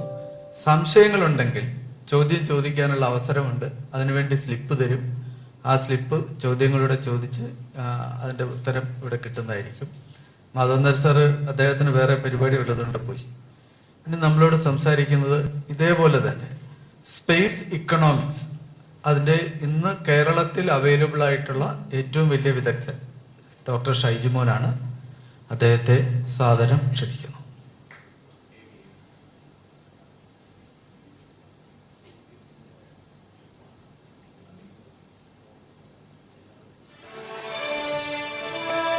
ഡോക്ടർ CS ഷൈജിമോൻ 1996 കേരള സർവകലാശാലയിൽ നിന്ന് ധനതത്വശാസ്ത്രത്തിൽ 1ാം റാങ്കോടെ ബിരുദം. പിന്നീട് കേരള സർവകലാശാലയിൽ നിന്ന് തന്നെ PhD എടുത്ത അദ്ദേഹം ഇപ്പോൾ വലിയമല IISTയിലെ അസോസിയേറ്റ് പ്രൊഫസറും ഹ്യൂമാനിറ്റീസ് വകുപ്പ് മേധാവിയുമായി പ്രവർത്തിക്കുന്നു. ചന്ദ്രയാൻ അടക്കമുള്ള ബഹിരാകാശ ഗവേഷണ സംരംഭങ്ങളുടെ സാമ്പത്തിക വശത്തെക്കുറിച്ച് ഏറ്റവും കൂടുതൽ ആധികാരികമായി പറയാൻ കഴിയുന്ന ഏക മലയാളി കൂടിയാണ് അദ്ദേഹം. ഫുൾബ്രൈറ്റ് സ്കോളർഷിപ്പോടെ കാലിഫോർണിയയിലെ ക്ലയർമൗണ്ട് യൂണിവേഴ്സിറ്റിയിൽ റിസർച്ച് ഫെലോ, ഫ്രീമാൻ ഫെലോഷിപ്പിൽ കാലിഫോർണിയയിലെ പിറ്റ്സർ കോളേജിൽ വിസിറ്റിംഗ് പ്രൊഫസർ എന്നീ നിലകളിലും പ്രവർത്തിച്ചു. ബഹിരാകാശ സാമ്പത്തിക മേഖലയിൽ ആഴത്തിൽ പഠനം നടത്തുന്ന അദ്ദേഹം ഇതുവരെ 35ഓളം അന്താരാഷ്ട്ര നിലവാരമുള്ള ഗവേഷണ പ്രൊഫസർ കസ്തൂരി രംഗനുമായി ചേർന്ന് ഈ മേഖലയിൽ തയ്യാറാക്കിയ അദ്ദേഹത്തിന്റെ പുസ്തകം ഏറെ വിഖ്യാതമാണ്. ICSRന്റെയും IACRന്റെയും ഐക്യരാഷ്ട്രസഭയുടെയും അടക്കം പുരസ്കാരങ്ങൾ ഏറ്റുവാങ്ങിയ ഡോക്ടർ ഷൈജിമോന്റെ ഏറ്റവും വലിയ സംഭാവന ടെലിമെഡിസിൻ രംഗത്തെ അദ്ദേഹത്തിന്റെ പഠനങ്ങളാണ്. ചന്ദ്രയാൻ അടക്കമുള്ള ബഹിരാകാശ പദ്ധതികളുടെ സാമ്പത്തിക വശങ്ങളെക്കുറിച്ച് വിശദമായ പഠനം നടത്തിയ ഡോക്ടർ ഷൈജിമോൻ നമ്മുടെ ചിന്തകളെ പ്രചോദിപ്പിക്കട്ടെ. Thank you so much. Most respected Madhavan Nair sir and the most respected Ambassador T.P. Srinivasan, my friend, guide, everything, and also respected Gopinath sir and the organizer who invited me, Sri Suresh Babu sir. And in the August audience, I can see many people like Adhikeshavan sir, Karta sir, and all kinds of people are sitting here. This is actually a wonderful opportunity given to me to talk about the economic impacts of space program. Actually, many things explained by these stalwarts like Madhavan Nair sir, who crafted the idea about Chandrayan, who explained everything, how it came. Everybody knows that what kind of image that it has actually gathered for India in the World Forum. So we could see that in G20 meeting and in BRICS meeting held in Johannesburg, everywhere. So that brand value of India. So such a technological marvel that we achieved. ഇത് നമ്മളെല്ലാവരും കേട്ട കാര്യമാണ്, എല്ലാവരും കണ്ടതാണ്. ഞാനിതിൽ പറയാൻ ഉദ്ദേശിക്കുന്ന ഒരേ ഒരു കാര്യം, കുറച്ച് സ്ലൈഡ്സ് വെച്ചിട്ടുണ്ട്. ബിക്കോസ് ഞാൻ പറയുന്ന സാമ്പത്തിക ശാസ്ത്രം ആയതുകൊണ്ട് സാമ്പത്തിക ശാസ്ത്ര വിദ്യാർത്ഥി എന്നുള്ള നിലയ്ക്ക് അതിന്റെ സാമ്പത്തിക വശങ്ങളാണ് കൂടുതലായിട്ട് പറയാൻ ഉദ്ദേശിക്കുന്നത്. ബിക്കോസ് സ്പേസ് ഇക്കണോമിക്സ് എന്ന് പറയുന്ന ഒരു പുതിയ ശാസ്ത്രശാഖ കഴിഞ്ഞ ഒരു ദശാബ്ദകാലമായിട്ട് യൂറോപ്പിൽ ഉടലെടുത്ത് നാസ അത് ചെയ്യുന്നുണ്ട്. ഇന്ത്യയിൽ അത് വളരെ ഇൻസെസന്റ് സ്റ്റേജിലാണ്. അപ്പൊ ഇപ്പൊ നമ്മൾ അത് ചെയ്ത് തുടങ്ങിയിട്ടുണ്ട്. The purpose is actually space technology എത്രത്തോളം ഇക്കണോമിക് ഡെവലപ്മെന്റ് അല്ലെങ്കിൽ GDP-യിൽ കോൺട്രിബ്യൂട്ട് ചെയ്യുന്നു, അല്ലെങ്കിൽ ഏതൊക്കെ തരത്തിൽ സോഷ്യോ എക്കണോമിക് ഡെവലപ്മെന്റ് ഹെൽപ്പ് ചെയ്യുന്നുള്ള പഠനങ്ങളാണ് ഇതിലുള്ളത്. ഇതൊരു കോസ്റ്റ് ബെനിഫിറ്റ് അനാലിസിസ് മാത്രമല്ല സ്പേസിന്റെ ടെക്നോളജി. ഇത് ഇപ്പൊ ഇമ്പോർട്ടന്റ് ആവാൻ കാര്യം 2020-ലെ സ്പേസ് പോളിസിയാണ്. പ്രൈവറ്റ് സെക്ടറിന് ഇമ്പോർട്ടൻസ് കൊടുത്തുകൊണ്ട് സ്പേസ് സെക്ടർ ഓപ്പൺ അപ്പ് ചെയ്തു ഇന്ത്യ. അപ്പം ഒരുപാട് സ്പേസ് സ്റ്റാർട്ടപ്പുകൾ, സ്പേസ് ഇൻവെസ്റ്റ്മെന്റ്സ് ഈ ഏരിയയിലേക്ക് വന്നു തുടങ്ങി. അപ്പോഴാണ് ഇത് കോമ്പറ്റിറ്റീവ് എഫിഷ്യൻസിയെ പറ്റിയും ഇതിന്റെ മൊത്തത്തോടെയുള്ള സാമ്പത്തിക ഘടനയെ പറ്റിയൊക്കെ പഠിക്കേണ്ടതായിട്ട് വന്നത്.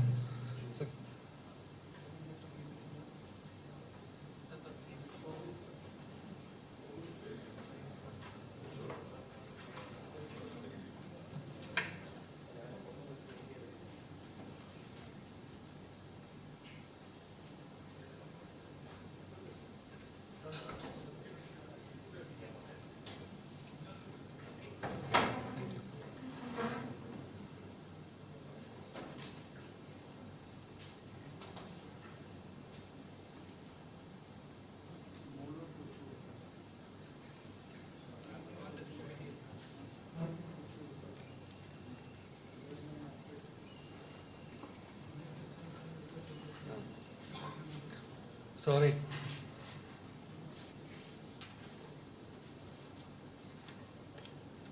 അധ്യാപകരുടെ പ്രശ്നങ്ങളാണ് തോന്നുന്നത്. Dependent on this PPT.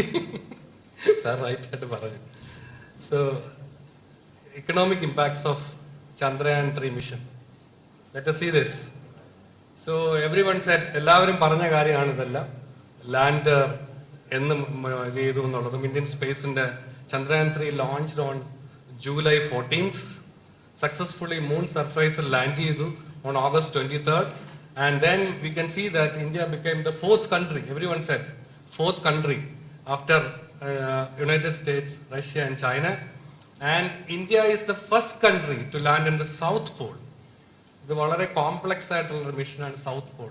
May be ISRO scientist know better than me. I am not the person to answer such questions. South പോളിലെ കോംപ്ലക്സ് ഏരിയയിലേക്ക് നമ്മൾ നോക്കി, അത് പ്രധാനമായിട്ടും ഇൻഹാബിറ്റേഷന് വേണ്ടിയുള്ള കാര്യങ്ങൾ സെർച്ച് ചെയ്യാൻ വേണ്ടി സൗത്ത് പോൾ തന്നെ തിരഞ്ഞെടുത്തത്. വളരെ കോംപ്ലക്സ് മിഷനാണ്. എന്തുകൊണ്ട് കോംപ്ലക്സിറ്റി എന്ന് പറഞ്ഞാൽ, ഒന്ന് സൺ ലൈറ്റ് കിട്ടുന്നത് ഒരു പർട്ടിക്കുലർ ടൈം മാത്രമാണ്, ഇനഫ് ഫോഴ്സിൽ കിട്ടുന്ന ഒരു പർട്ടിക്കുലർ ടൈം മാത്രമാണ്, ഇൻക്ലിനേഷൻ വളരെ വലുതാണ്. സൗത്ത് പോളിലെ ലോഞ്ച് എന്ന് പറഞ്ഞാൽ അല്ലെങ്കിൽ ലാൻഡിംഗ് എന്ന് പറഞ്ഞാൽ വളരെ കോംപ്ലക്സ് സിറ്റുവേഷൻ ആണ്. അതുകൊണ്ടാണ് ഇത്രയും ടെക്നോളജിക്കൽ മാർവൽ നമ്മൾ ഉണ്ടാക്കിയെന്ന് പറയുന്നത്. ഇത് പലപ്പോഴും എത്രത്തോളം നമ്മൾ അബ്സോർബ് ചെയ്തിട്ടുണ്ട് എന്നുള്ളത് മനസ്സിലാവില്ല. അത്ര വലിയൊരു ടെക്നോളജിക്കൽ മാർവലാണ് നമ്മൾ ഉണ്ടാക്കിയിരിക്കുന്നത്, ഇന്ത്യൻ സ്പേസ് റിസർച്ച് ഓർഗനൈസേഷൻ ഉണ്ടായിരിക്കുന്നത്. ജസ്റ്റ് ഒരു സമ്മറി, പ്രൊപ്പൽഷൻ മോഡ്യൂൾ എന്ന് പറയുന്നതിന്റെ വെയിറ്റ് 2148 കിലോഗ്രാം ആണ്. ലാൻഡർ മോഡ്യൂൾ വിക്രം 1726 കിലോഗ്രാം ആണ്.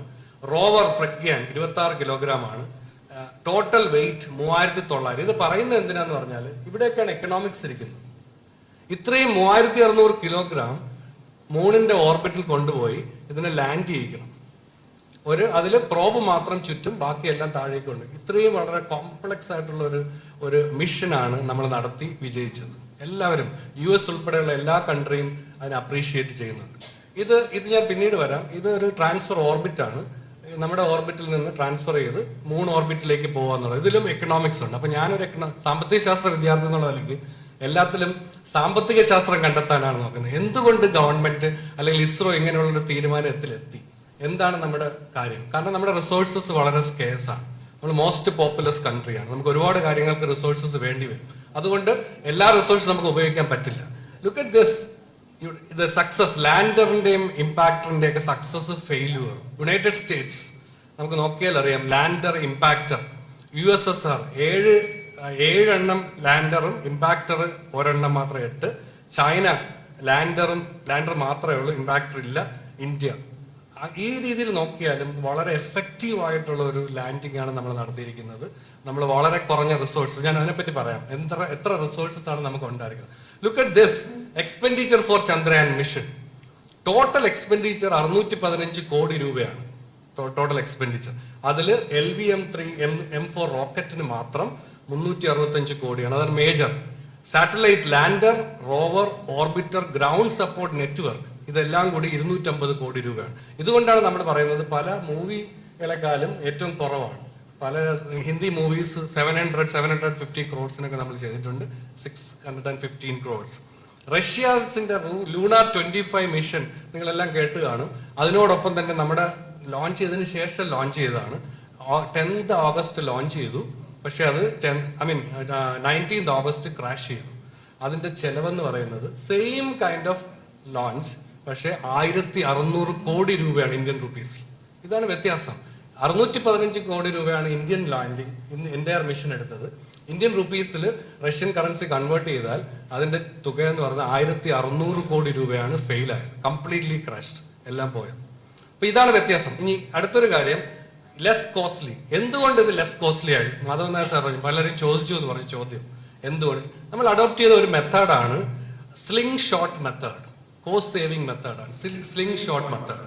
എന്താണ് ഈ സ്ലിംഗ് ഷോട്ട് മെത്തേഡ് എന്ന് പറയുന്നത്? Using the gravity and motion of planets to pull a spacecraft into a new path. നമ്മൾ വെയിറ്റ് ചെയ്യണം. പക്ഷെ അത് നമ്മൾ ലോഞ്ച് ചെയ്ത് ഈ ഗ്രാവിറ്റിയും അല്ലെ ഓർബിറ്റിന്റെ മൂവ്മെന്റും വെച്ച് മാറ്റി പതുക്കെ അതിനെന്ത് ചെയ്യണം? അടുത്തൊരു ഓർബിറ്റിലേക്ക് കൊണ്ടുപോകണം, മൂണിന്റെ ഓർബിറ്റിലേക്ക് കൊണ്ടുപോകണം. അപ്പൊ ഇത് നമുക്ക് കോസ്റ്റ് കുറവാണ്. റഷ്യ ചെയ്തത് എന്താന്ന് പറഞ്ഞാൽ ഡയറക്റ്റ് ആയിട്ട് മൂണിന്റെ ഓർബിറ്റിലേക്ക് ഇടാനാണ് നോക്കുന്നത്. അപ്പൊ മൂണിന്റെ ഓർബിറ്റിലേക്ക് അവർ എടുക്കുകയും ചെയ്തു. പക്ഷെ അത് ലാൻഡിങ്ങിൽ വന്ന പാളിച്ച കൊണ്ട് പോയി. പക്ഷെ അങ്ങനെ ആകുമ്പോൾ കോസ്റ്റ് കൂടുതലായിരിക്കും. അപ്പൊ നമുക്ക് റിസോഴ്സസ് കുറവായതുകൊണ്ട് നമ്മൾ എന്ത് ചെയ്യുന്നു? നമ്മുടെ മിഷൻ അല്ലെങ്കിൽ നമ്മുടെ വിഷൻ ഓഫ് ഇസ്രോ അല്ലെങ്കിൽ സ്പേസ് എന്ന് പറയുന്നത് socio economic development of the കൺട്രിയാണ്. പക്ഷെ ഞാൻ അദ്ദേഹം പറഞ്ഞു അതിൽ നിന്ന് കുറച്ച് ഡീവിയേറ്റ് ചെയ്താണ് ചന്ദ്രയാൻ മിഷൻ എന്ന് പറഞ്ഞു. പക്ഷെ ഞാൻ അതിന് ഒരു ചെറിയ എതിർവാദം ഉള്ളതെന്ന് പറഞ്ഞാൽ നമ്മുടെ ഈ മിഷനും socio economic development of the country തന്നെയാണ്. സയന്റിഫിക് എക്സ്പ്ലോറേഷൻ ആണെങ്കിലും നമുക്ക് അതെങ്ങനെയാണെന്ന് ഞാൻ സൂചിപ്പിക്കാം. ഇപ്പൊ സ്ലിംഗ് ഷോട്ട് മെത്തേഡ് ആയതുകൊണ്ടാണ് നമുക്ക് കോസ്റ്റ് കുറയ്ക്കാൻ പറ്റിയത്. അപ്പൊ അതൊക്കെ വെയിറ്റ് ചെയ്ത് ഓരോ ഓർബിറ്റിൽ നിന്ന് അടുത്ത ഓർബിറ്റിലേക്ക് ഫയർ ചെയ്ത് അടുത്ത ഓർബിറ്റിലേക്ക് എത്തിച്ച് പതുക്കെ പോയി മൂണിന്റെ ഓർബിറ്റിലെത്തി വീണ്ടും അതിനെ കുറച്ച് കൊണ്ടുവന്ന് അങ്ങനെയാണ് നമ്മൾ 100 കിലോമീറ്റേഴ്സ് മൂൺ ഓർബിറ്റിലെത്തി ലാൻഡ് ചെയ്യുന്നത്. ഇതാണ് നമുക്ക് കോസ്റ്റ് കുറവെന്ന് പറഞ്ഞത്. അടുത്ത Chandrayaan 3 took 40 days to reach the moon using less powerful rockets compared to Luna 25. 10-day journey with more powerful thrusters. More powerful thrusters വയ്ക്കുമ്പോൾ കൂടുതലായിട്ടുള്ള ഫ്യൂവല് വേണ്ടി വരും, കൂടുതലായിട്ടുള്ള ഹെവി വെഹിക്കിൾ കപ്പാസിറ്റി വേണ്ടി വരും. അപ്പൊ 10 ദിവസം കൊണ്ട് ചന്ദ്രനിലെത്തി. പക്ഷെ അത് കംപ്ലീറ്റ് ഫെയിൽ ആയി. നമുക്കും അങ്ങനെ ചെയ്യാൻ പണം ഉണ്ടെങ്കിൽ, കൂടുതൽ പണം ഉണ്ടെങ്കിൽ നമ്മളിപ്പോ കേപ്പബിൾ ആണ്. LVM-3 വെഹിക്കിളൊക്കെ വലുതായിട്ട് ഉണ്ടാക്കി നമുക്ക് നേരെ പോകും. പക്ഷെ നമ്മൾ അങ്ങനെയല്ല വിചാരിക്കുന്നത്. 1600 പകരം 600 ചെലവാക്കിയാൽ remaining 1000 crores we can take it for something else. അതാണ് നമ്മൾ മനസ്സിലാക്കുന്നത്. ആ രീതിയിലാണ് ഇത് പോയത്. അപ്പൊ ലെസ് കോസ്റ്റ്ലി എന്നുള്ളതിന്റെ രണ്ടാമത്തെ കാരണം ഇതാണ്. മൂന്നാമത്തെ കാരണം less salary for scientist. Average salary ഇപ്പൊ തന്നെ ഒരു ഡിസ്കഷൻ നടന്നത്. ആവറേജ് സാലറി എന്ന് പറഞ്ഞാൽ government salaries. Average salary of ISRO scientist 70,000. Except some higher people. പക്ഷെ നാസയുടെ സയന്റിസ്റ്റിന്റെ ഇപ്പോഴത്തെ സാലറി പെർ മന്ത് ഇന്ത്യൻ റുപ്പീസിൽ കൺവേർട്ട് ചെയ്താൽ 15 lakh. എനിവേ, ഞാൻ ഈ പർച്ചേസിംഗ് പവർ പാരിറ്റിയുടെ ഇഷ്യൂ ഒന്നും ഇപ്പൊ ഡിസ്കസ് ചെയ്യുന്നില്ല, അത് ഡിഫറെന്റ് ആണ്. പക്ഷെ എന്താ തന്നെ നമുക്കൊരു കമ്പാരിസന് വേണ്ടി വെച്ചു എന്നേ ഉള്ളൂ. And cheap raw materials. We have cheap raw materials. Less budgetary resources. നമുക്ക് budgetary resources കുറവായതുകൊണ്ട് scientists are forced to innovate. Scientists are forced to explore more. അപ്പൊ കോസ്റ്റ് കുറയ്ക്കാനേ നിവൃത്തിയുള്ളൂ. അടുത്ത എൻഡ് ടു എൻഡ് കേപ്പബിലിറ്റി നമുക്കുണ്ട്, എല്ലാത്തിന്റെ എൻഡ് ടു എൻഡ്. അത് റഷ്യക്കും ചൈനയ്ക്കും ഉണ്ട്. പക്ഷെ USSRനാണ് ഏറ്റവും കൂടുതൽ ഉണ്ടായിരുന്നത്. ഇപ്പൊ റഷ്യ ആയപ്പോഴേക്കും കുറെ കേപ്പബിലിറ്റീസ് അവർ കുറഞ്ഞു. ഇതാണ് അവരുടെ ഫെയിലുവറിന്റെ ഒരു പ്രധാനപ്പെട്ട കാര്യം. Now look at the budgets of various economies. ഇത് biggest economies of the world right now as on June 2023. ലോകത്തിലെ ഏറ്റവും വലിയ, ഇത് സ്പേസ് ബഡ്ജറ്റ് അല്ല, GDP വെച്ചുള്ള ടേൺ നോക്കിയാൽ US ആണ് ഏറ്റവും വലിയ കൺട്രി. നമുക്കറിയാം 26.85 ട്രില്യൺ ആണ് അവരുടെ GDP. China second largest 19.37 trillion ആണ് GDP. Japan 4.41, Germany 4.31, India 3.74. നമ്മുടെ GDP വെറും 3.74 ട്രില്യൺ മാത്രമാണ്. ഇതിൽ നിന്നാണ് അപ്പൊ നമ്മൾ കമ്പയർ ചെയ്യണം. നമ്മൾ സ്പേസിന്റെ അച്ചീവ്മെന്റ്സ് നോക്കുമ്പോൾ ഈ വശവും കൂടി ചിന്തിക്കണം, എത്രത്തോളം പവർഫുൾ ആണ് നമ്മുടെ കോമ്പറ്റേറ്റേഴ്സ് എന്നുള്ളത്. അത്രയും GDP ജനറേറ്റ് ചെയ്യുന്ന കൺട്രീസ് ആണ്, അവരോടൊപ്പം കോമ്പീറ്റ് ചെയ്താണ് നമ്മൾ ഈ സക്സസ്ഫുൾ ആയിരിക്കും. നമ്മുടെ less resource. So such a powerful country right now in terms of space. Look at this, the governments with the largest space budgets. No wonder why it is like this. GDP-യുടെ അനുസരിച്ച് തന്നെയാണ് space budgets നോക്കിയാൽ നമുക്കറിയാം. ഏറ്റവും കൂടുതൽ space budget United സ്റ്റേറ്റ്സിനാണ്. നോക്കൂ, $61.97 billion. രണ്ടാമത്തത് China $11.94 billion. മൂന്നാമത്തത് ജപ്പാൻ 4.90. ഇന്ത്യയുടെ ബഡ്ജറ്റ് എന്ന് പറയുന്നത് $1.93 ബില്യൺ ഇൻ ഡോളേഴ്സ്. നമ്മളാണ് ചൈനയും ജപ്പാനും അല്ലെങ്കിൽ US-ഉമായിട്ട് കോമ്പീറ്റ് ചെയ്യുന്നത്. US-ന്റെ ആയിട്ട് നമുക്ക് കോമ്പീറ്റ് ചെയ്യാനേ പറ്റില്ല in terms of government budget. Government budget മാത്രമാണ് ഇപ്പോഴും നമ്മുടെ പ്രധാനപ്പെട്ട സോഴ്സ്. നമ്മുടെ പ്രൈവറ്റൈസേഷൻ അല്ലെങ്കിൽ പ്രൈവറ്റ് സെക്ടർ അത്രത്തോളം വ്യാപിച്ചിട്ടില്ല. ഗവൺമെന്റ് ബഡ്ജറ്റ് മാത്രമാണ് സോഴ്സ്. Look at this. ഒരു പോയിന്റും കൂടി, space budget of India has budgeted 0.20% of GDP during 22-23 latest budget, last budget. ഇനി ഡിഫൻസ് സ്പെൻഡിങ് നോക്കിയാലോ, ഒരു comparison, 2.3% of GDP and 15% of central government expenditure ഡിഫൻസിന് വേണ്ടിയാണ്. അപ്പൊ സ്പേസിന്റെ കമ്പോണന്റ് വളരെ കുറവാണ്. പക്ഷെ ഇപ്പൊ നമ്മുടെ സെക്യൂരിറ്റി ഏറ്റവും കൂടുതൽ ത്രെട്ട് ആയിക്കൊണ്ടിരിക്കുന്നത് സ്പേസ് സെക്യൂരിറ്റിയാണ്. സ്പേസ് ബേസ്ഡ് ഡിഫൻസ് സിസ്റ്റമാണ് വേണ്ടത്. അതുകൊണ്ട് തന്നെ എന്താണ്, ഗവൺമെന്റ് ആൾറെഡി ആഫ്റ്റർ ചന്ദ്രയാൻ 3യുടെ സക്സസിന് ശേഷം എല്ലാവരും എക്സ്പെക്ട് ചെയ്യുന്ന നെക്സ്റ്റ് ഇയർ ബഡ്ജറ്റിൽ വളരെ വലിയൊരു ഷോട്ട് അപ്പ് ഉണ്ടാവുമെന്ന് തന്നെയാണ് പ്രതീക്ഷിക്കുന്നത്. അപ്പൊ ഈ ബഡ്ജറ്റ് കുറവ് ഒരു വളരെ വലിയൊരു പ്രശ്നം തന്നെയാണ് ഈ പല ടെക്നിക്കൽ എക്സ്പ്ലോറേഷൻസിന്. അതുകൊണ്ടാണ് ഗവൺമെന്റ് ഇനിഷ്യേറ്റീവിൽ തന്നെ സ്പേസ് പോളിസി കൊണ്ടുവരികയും നമ്മൾ പ്രൈവറ്റ് ഇൻവെസ്റ്റ്മെന്റ്സ് കൂടി അട്രാക്ട് ചെയ്യുന്ന രീതിയിലേക്ക് ഇപ്പൊ പൊക്കോണ്ടിരിക്കുന്നത്. സോ ഡിഫൻസിന്റെ സ്പെൻഡിങ് 2.3% GDP ആയിരിക്കും, സ്പേസിന്റെ സ്പെൻഡിങ് 0.20% GDP മാത്രമാണ്. നമ്മൾ ഒരു കാര്യം ഓർക്കണം, നമ്മുടെ സ്പേസ് പ്രോഗ്രാമും 1959 തന്നെ തുടങ്ങിയതാണ്. ഇസ്രോ ലേറ്റസ്റ്റ് 1969 വന്നുള്ളെങ്കിലും 59 തന്നെ സ്പേസ് പ്രോഗ്രാം ന്യൂക്ലിയർ എനർജിയുമായിട്ട് ചേർന്ന് തുടങ്ങിയതാണ്. അപ്പോൾ നമ്മുടെ ബഡ്ജറ്റ് കൂടിയിട്ടില്ലെന്നുള്ളത് വളരെ വാസ്തവമായ കാര്യമാണ്. അപ്പൊ ഇനിയെങ്കിലും ബഡ്ജറ്റുകൾ കൂടുമെന്നാണ് നമ്മൾ പ്രതീക്ഷിക്കുന്നത്. നോക്കൂ, Indian space budget in rupees crores. Rupees ക്രോഡ്സിൽ എടുത്താൽ നമ്മുടെ ടോട്ടൽ ബഡ്ജറ്റ് എന്ന് പറയുന്നത് ഇപ്പോ ഏകദേശം 13,000 crores മാത്രമാണ്. ഒരു 13,000 crores ആണ് 23-24 ഏറ്റവും ലേറ്റസ്റ്റ് ബഡ്ജറ്റ് നമുക്ക് എയർ മാർക്ക് ചെയ്തിരിക്കുന്നത്. ടോട്ടൽ സെൻട്രൽ ഗവൺമെന്റ് ബഡ്ജറ്റ് എന്ന് പറയുന്നത് 45 lakhs crore ആണ്. 45 ലക്ഷം കോടിയാണ് സെൻട്രൽ ഗവൺമെന്റ് ബഡ്ജറ്റ്. അതിൽ ടോട്ടൽ ബഡ്ജറ്റ് സ്പേസ് എന്ന് പറയുന്നത് 13,000 crores ആണ്, അബൌട്ട് 13,000 crores ആണ്. അതുപോലെ തന്നെയാണ് മറ്റൊരു കാര്യം, എന്തുകൊണ്ട് നമ്മൾ ചീപ്പർ ആവുന്നു എന്നുള്ളത്, ഹ്യൂമൻ ക്യാപിറ്റൽ. നാസയിൽ ഏകദേശം 20,000 സയന്റിസ്റ്റ് ആൻഡ് അതർ വർക്കേഴ്സ് ആണ്. നമ്മുടെ ഇസ്രോയിൽ ഏകദേശം 17,000 പ്ലസ് ആണ് നമ്മുടെ സയന്റിസ്റ്റ് പ്ലസ് അഡ്മിൻ വർക്കേഴ്സ്. ഇത്രയേ ഉള്ളൂ.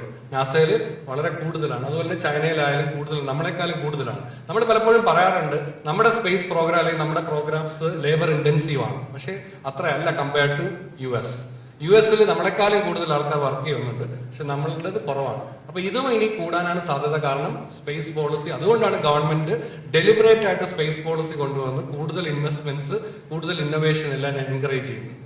ഇക്കണോമിക് ഇമ്പാക്ട്സ് ഇതായിരിക്കും നമുക്ക് എല്ലാവർക്കും ഒരു പ്രധാനപ്പെട്ട കാര്യം കേൾക്കാനായിട്ട്. ഒന്ന്, oh, you are not understanding. I thought, yeah. So because everybody was speaking in Malayalam, so I thought I'll also speak in Malayalam. So anyway, so I was telling about this, the budget, the deficiency of budget that we are facing. ISRO is facing, or the defense, space exploration is facing. Look at this economic impacts. The major impact is we are saving, ISRO is saving, or like space sector is saving precious resources. Huge resources are saving. How are you saving? Achieved the maximum objectives in 3 missions. Chandrayan 1, Chandrayan 2 and Chandrayan 3. If you look at, when you compare to the 15 missions of USA or other some kind of 10 or 12 missions of China and all, we have achieved almost all intended objectives through these 3 missions. This is what the biggest achievement. Sometimes we can even confidently say that we achieved more than what they achieved in some areas at least. So that is the importance. Next is actually expected future resources. We are expecting helium-3. That's what I said. Chandrayan is not only for demonstrating our technological capability, but also we are looking for future resources. In economic terms, we call it as moving the production possibility curve upward. By using available resources, we are doing everything right now. But you know that India is now the largest populous country in the world. Therefore, we need more resources in future. We have to find out new places for the people. So that is why actually we want these resources. One major attractive resource is helium-3. This is for our nuclear activities. It was told that, some studies have told that, NASA study says if you can bring back one space shuttle full of helium-3, that actually is sufficient for something around 2 to 3 months of energy requirements of the country, provided if nuclear fusion technology is available. So that is also going on. So that kind of resource is available over there. So we want that. We also wanted to have a stake. We also wanted to have a share from the moon resources. Next is hydrogen, oxygen, silicon, iron, magnesium, calcium, aluminum, manganese, titanium, all these resources. Some of the resources are very important for making chips, which is very, very, very important for electronic industry, modern industries, and also all these resources we are also looking for. If we can achieve that, now already that US mission is successful, they brought back there's some materials from the asteroids, right? Similarly, we can even in near future we can also bring back some materials from moon. So that can be useful for our development. Next is actually moon as a second launch pad, or like moon as the launch pad outside Earth. This is another economic impact. How? Because we wanted to launch, or the countries wanted to launch spacecrafts from moon. Why we wanted to launch from moon? Because lack of atmosphere and less gravity and lack of atmosphere, you need only less fuel and less thrusters. Then you can achieve higher heights. So you can go to other planets easily from moon. This is an economic advantage. If you try it from the Earth, you may need more money, more resources, more powerful rockets, and the likelihood of failure also very high. So that is why we wanted to start, or we wanted to use moon as a outside Earth launch pad. So this can save lot of money for countries, especially India. We are really we wanted that. That is, the media is not discussing about all those, but one of the scientific objective is to start another launch pad over there. Next important thing is water. Water, okay, if people are going there and saying water is very important. But other than that, there is another important function is there for water. See, in ice forms it is available. If we can split that water into hydrogen and oxygen there itself, that is the rocket fuel. So you don't need any other fuel. You can actually create fuel from there. You can start launch pad from there. So you need only less money to launch from there. So that is another aim of this country. So money, huge amount of money we are going to save in that. So that is another reason for exploring moon. Next is space tourism and colonization. Definitely countries started thinking about finding place in other planets. There are inhabitable planets they are trying to find out, and they are trying to make some asteroids or small bodies like moon inhabitable. Then we can actually take people and live there. It's kind of a science fiction dream or something like that we think now. but it is not very far away. That's what scientists say. So then in that way we can save a lot of money. And hopping experiment, I don't know whether you heard about this hopping experiment. Hopping experiment is actually, that was not the intended objective of Chandrayan 3, but scientists have done a hopping experiment. Hopping experiment means after the landing, they actually fired the thruster again, and then it actually gone up 40 centimeter. It was actually, they took a risk. Anything can happen that time, because if it go up, it can actually topple down and land it and go on somewhere. But what happened to us, they done it. What is the scientific objective in that? In future, next mission, see, you can actually take back the lander or take back the people from moon and go to the orbiter, and from the orbital deorbit it and can bring back the people down to earth. This is experiment we already done. USA, China and Russia, those people have done it. Their 10th experiment or 11th experiment, they also done. But they haven't done this perfectly. So they have taken people over there and all, but US was the only country have actually taken man on the moon. But the other countries also done some kind of experiment. But here, what is economic saving? The cost saving is actually, otherwise we would have waited for the next mission. Next mission maybe would have some 900 crores or 700 crores we would have spent it for that alone. That we saved.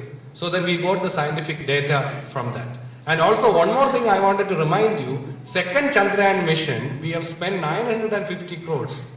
950 crores. That has drastically reduced to 615 crores in the Chandrayan 3 and achieved a lot of objectives than 1 and 2.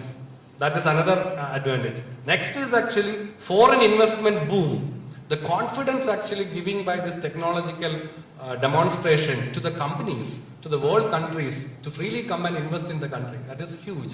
I will show you one picture about the stock market boom, because that is the kind of confidence is giving. It is nothing to relate. These companies are nothing to related to space. Other areas also these companies are coming and investing, because they are getting the feeling that if India can do such a technological achievement, then definitely our investments are also safe in the country. This is a message that we are giving to the countries. That's why India got a lot of limelight during the time of G20 and BRICS meeting and all. See, that time actually they were discussing about India's technological achievement. All media praised about India's technical achievement, and the companies will come with investments and we will get huge investment. This is another economic advantage of Chandrayan. People never talk about all those. Next is actually opportunities for several startups and companies involved in sectors such as space tech, aerospace, defense and R&D.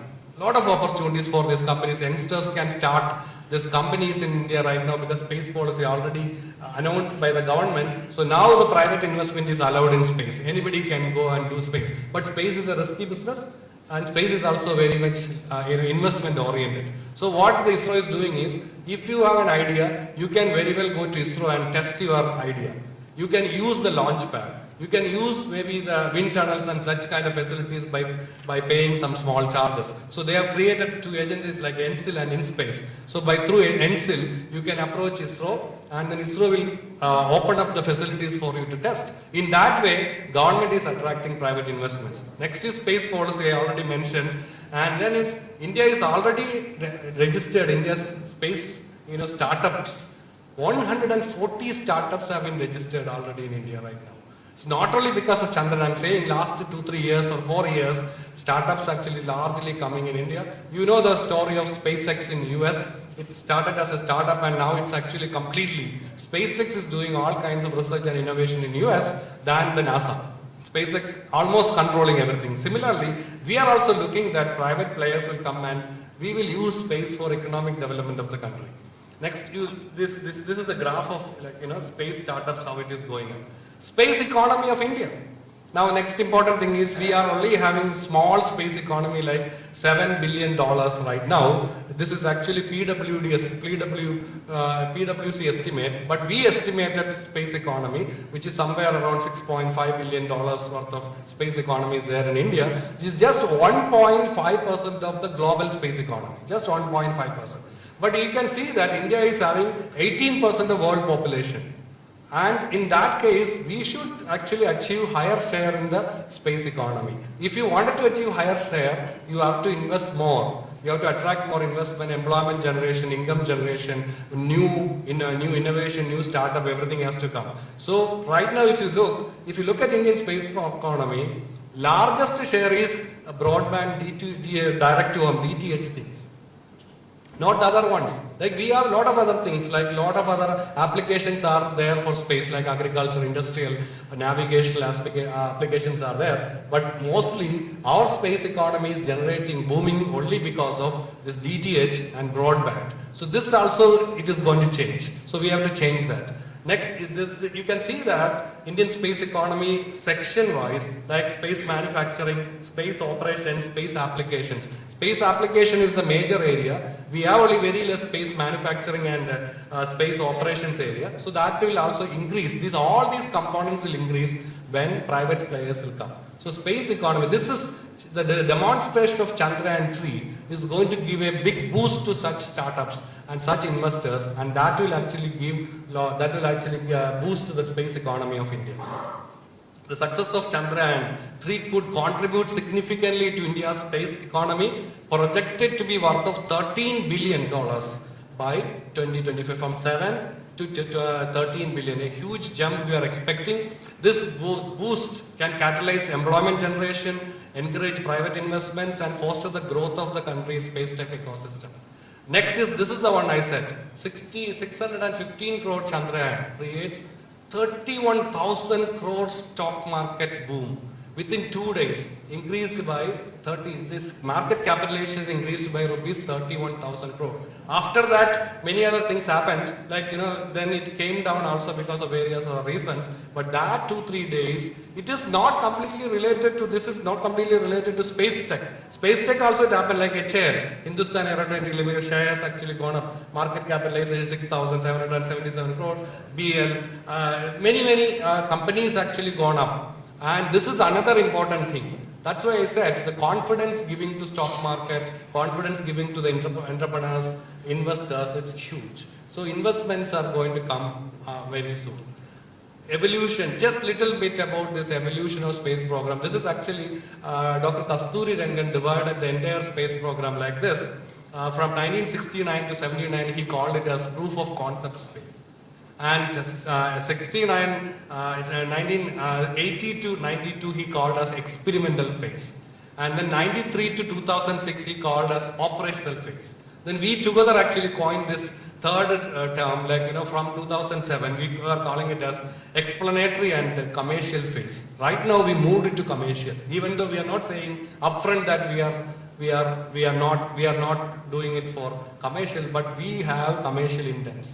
It has to be like that. Then only technology will improve. Then only competitive efficiency will improve. Then only cost comes down. So I wanted to say that Chandrayan mission actually is going to increase productivity in the economy. Not only in space productivity, in all industrial productivity. Number 2, it will actually lead to the reduction in per unit cost of production. That is also going to happen. Because this is a linked technology. This technology linked to many industries. This is not a technology only for a particular industry. This technology or space technology is for every industry. It has connection to various other industries. So that will lead to increase in production and productivity, and which in turn will lead to reduction in cost of production. This is what all these missions are there. So conclusion, I'm concluding that I'm not going much this thing. I know that already we call it as like diminishing marginal utility. Already there, it's been for 2 hours, whatever it may be, so you have to go. So then multiplier effect, that's what I say. It's not only in the space area. Chandrayan mission success, it will have multiplier effect, like technological. One is technological capabilities that will have multiplier effect in other areas. Number 2, I said the brand value will create a lot of impact in other areas. So that connection is there. That will boom the economy. Next is co-influence of technology. I don't have to tell you about this 4th industrial revolution. Everyone knows what is 4th industrial revolution. This revolution actually which came like 2 decades back, started like artificial intelligence, data analytics, quantum computing, big data, machine learning, all kinds of things. This technology revolution is happening. If you look at these technologies, all these technologies, you can see that space is the center, like a nucleus. Space has connection to everything. If you wanted to have a automated car, driverless car, you need the help of space technology. Simple thing, you just look at Swiggy, Zomato and all those things. It is because of space technology. You look at ATM, nobody knows that ATM is working because of space. Nobody knows. ATM actually, automated teller machines working because of Visa terminals they have put it. So seamless integration will be there. And also India is aiming for this LEO revolution. Maybe you know very well about this LEO, low Earth orbit revolution. In the low Earth, if you can put hundreds and thousands of satellites within the range of like 100 to 200 kilometers away, what you can see that you can actually internet, you can shift from Earth to space. So seamless internet you will get, and you need, but LEO, the problem is the concentration of area will be very less, smaller area it will cover. But that's why SpaceX has put 1,000 satellites. So India is also going to put this 1,000 or 2,000 satellites. So one by one this satellite will come, it will be near Earth, so it will control everything. Each industry can actually ask to ISRO that send one satellite for us. So then for your requirement you can send satellites. So this is going to boost the business, huge business, space economy boost. So there, for them also, this Chandrayan demonstration is going to be a big fillip. And so next is reduction in average cost of production. I said about this outward shift of production possibility curve. I am not explaining that, maybe that's an economic concept. So the production actually you can increase, that's our only aim. Because you have a maximum production capacity, but through this space explorations, through reduction of cost and productivity and exploration of outside resources and all, you can actually improve further production, that's what it means. Influence everyday life, like I said, many things, ATM, or like banking, now insurance, now space-based insurance. You have heard about this Fasal Bima Yojana. I don't know how many of you heard, this is in agriculture. Now the banks are using space-based solutions for actually providing this insurance to the people. Like they are finding out the situation of agriculture various times through space and giving information to the bankers, and the bank can take a decision. IAST, I am coming from IAST. One of our alumni has started a startup. It's a global company right now. It's not a Sature. This Sature company, what they are doing is they are analyzing the agriculture by using space and giving this input to the bankers and other people with money. And then the banks can take a decision that whether this person actually invested in that area or how is the crop progressing, various periods and all. Then accordingly timely, both parties it is benefited. So the bankers won't lose money, at the same time the customer, the farmer actually also get benefit. So like that many applications. See space-based remote sensing applications, automatic, identification of the temperature of the surface, or like underground water, and automation of all the irrigation facilities, everything you can do through space. But the important question is, how many of them we are using it? So we got this space, remote sensing capability from 1980s, but our farmers don't know. They don't know how to use this. This is a problem. You have the technology, you have everything, but the farmers also have to use this. So now ISRO also taking it as a challenge. So they demonstrated this through villages. Now again they are demonstrating through various villages. Even IAST is also going to do along with in space. We are going to adopt some villages and show that space actually can do all these kinds of things. Even the security, even everything. You just name anything, everything you can do through space. Socio-economic development, a revolutionary fillip to the interplanetary missions of the world. This actually already, that the USA was skeptical about the landing initially, whether it actually landed or not there. But finally, their orbiter, they have one orbiter there, that actually got captured the images of this Pragyan and lander, and then only they believed that it actually landed. They could not believe that India can do such things, because they never thought that through this transitional orbit it will reach there and land it properly. So this is such a technological importance. So then they are actually going to join with India for interplanetary missions in this. So thank you very much. So this is what I wanted to say about economic impact of space. Thank you.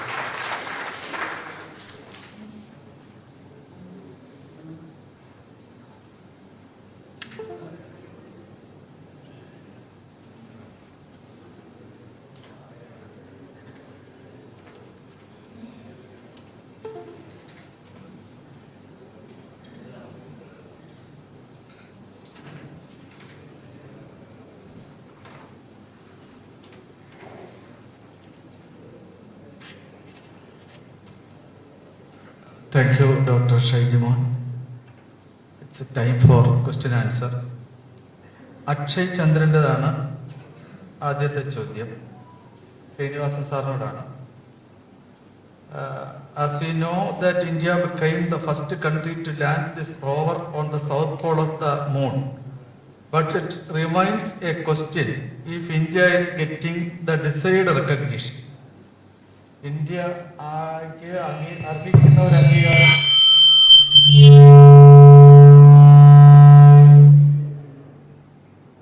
അംഗീകാരം കിട്ടുന്നുണ്ടോ എന്താണ്? Well, since I am ignorant about this, so I can answer. No, we do not know ourselves the impact of what it is that the other side. The Hindu had a very good headline which says, Indian spaceship lands on the darker side of the moon, or brings light to the darker side of the moon. That's supposed to be one of the best headlines of the year. But what it means in scientific terms, I don't know. But this recognition, etc., does not come instantly. If we make a claim, immediately everybody will not say, oh, very good, etc. They all want to, like he said, till they landed and got their own evidence, they did not even acknowledge that this is that. So international recognition comes very slowly, and it's after checking and rechecking, etc. We can claim whatever claims we want to make, but it's always be analyzed and tested before they consider you as having accomplished it. That's my general observation. അടുത്ത ചോദ്യം Noel Mathew ചെറിയ.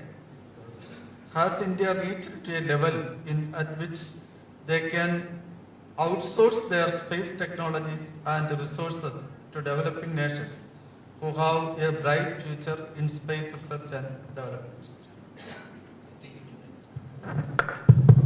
Malayalam or what? English? Some people don't understand, right?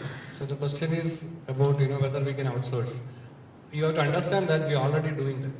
See, 2 weeks back, Indian people were there in Bhutan for discussing about their satellite. Already we have a SARC satellite we sent by ISRO. It's for SARC countries. So like that, we are helping the countries like Bangladesh, satellite building and development. We are helping, we are running courses. Various other, even the developed countries like European certain countries and all, our help is there. See, this technology needs help. This is not like technology like you can have mastery over everything. Even US doesn't have many things. So therefore you need the joint, that is about this Artemis agreement. Maybe we can talk about that. This is actually, they want India also on the board about that. They invited us in the space station, but we haven't joined because initially when it started, they never informed us. Therefore we haven't joined. So we wanted our own contribution. We don't want to use as an experimental payload there in International Space Station. We wanted to build over there. So India has plans to build space station also. Like, they're thinking about that. But I'm not the person to announce that. But I'm saying that they are discussing about all those. They are planning all those things. So we are giving it. Definitely we are giving. That is the mission of ISRO for the humanity. Next question also, Dr. Just 1 second about this Artemis program. See, the Artemis program was not available to us till Prime Minister's visit to Washington this time, because it was linked to NATO technology, which was not available to us. So the most dramatic thing that happened during his visit, or just before that, was that they offered to us technology which is available only to NATO countries. So they invited us to NATO, but we did not accept it. We said it is not in our DNA, as Jayashankar said. but the fact that they offered us that technology, NATO technology, and was surprising. And we accepted it was even more surprising. So it's a dramatic change in India-US relations, and that is what this Artemis project represents. We could not have got it before. Dr. Shaiju. Adon Abraham how do you see the economics of space exploration, commercialization evolving in the coming decades, and what potential opportunities or challenges you foresee? Already I mentioned that. It's huge. I wanted to say it's not because I'm doing it, because it's a new area, because if you connect it with this fourth industrial revolution technologies, everyone except that AI, data analytics, or like, machine learning, this kind of things are going to rule the world for sure. Quantum computing and such things. If you take all those, this is all connection to this space technology, space economy. So exploration, startups, if you look at investments, it's a huge way it is going to come. That's for sure. And I mentioned about the security. I mean, Sarah also, he didn't mention many things when we discussed all those things we discussed. Like, the security actually shifting from ground to virtual and space. Now you don't need security on the land.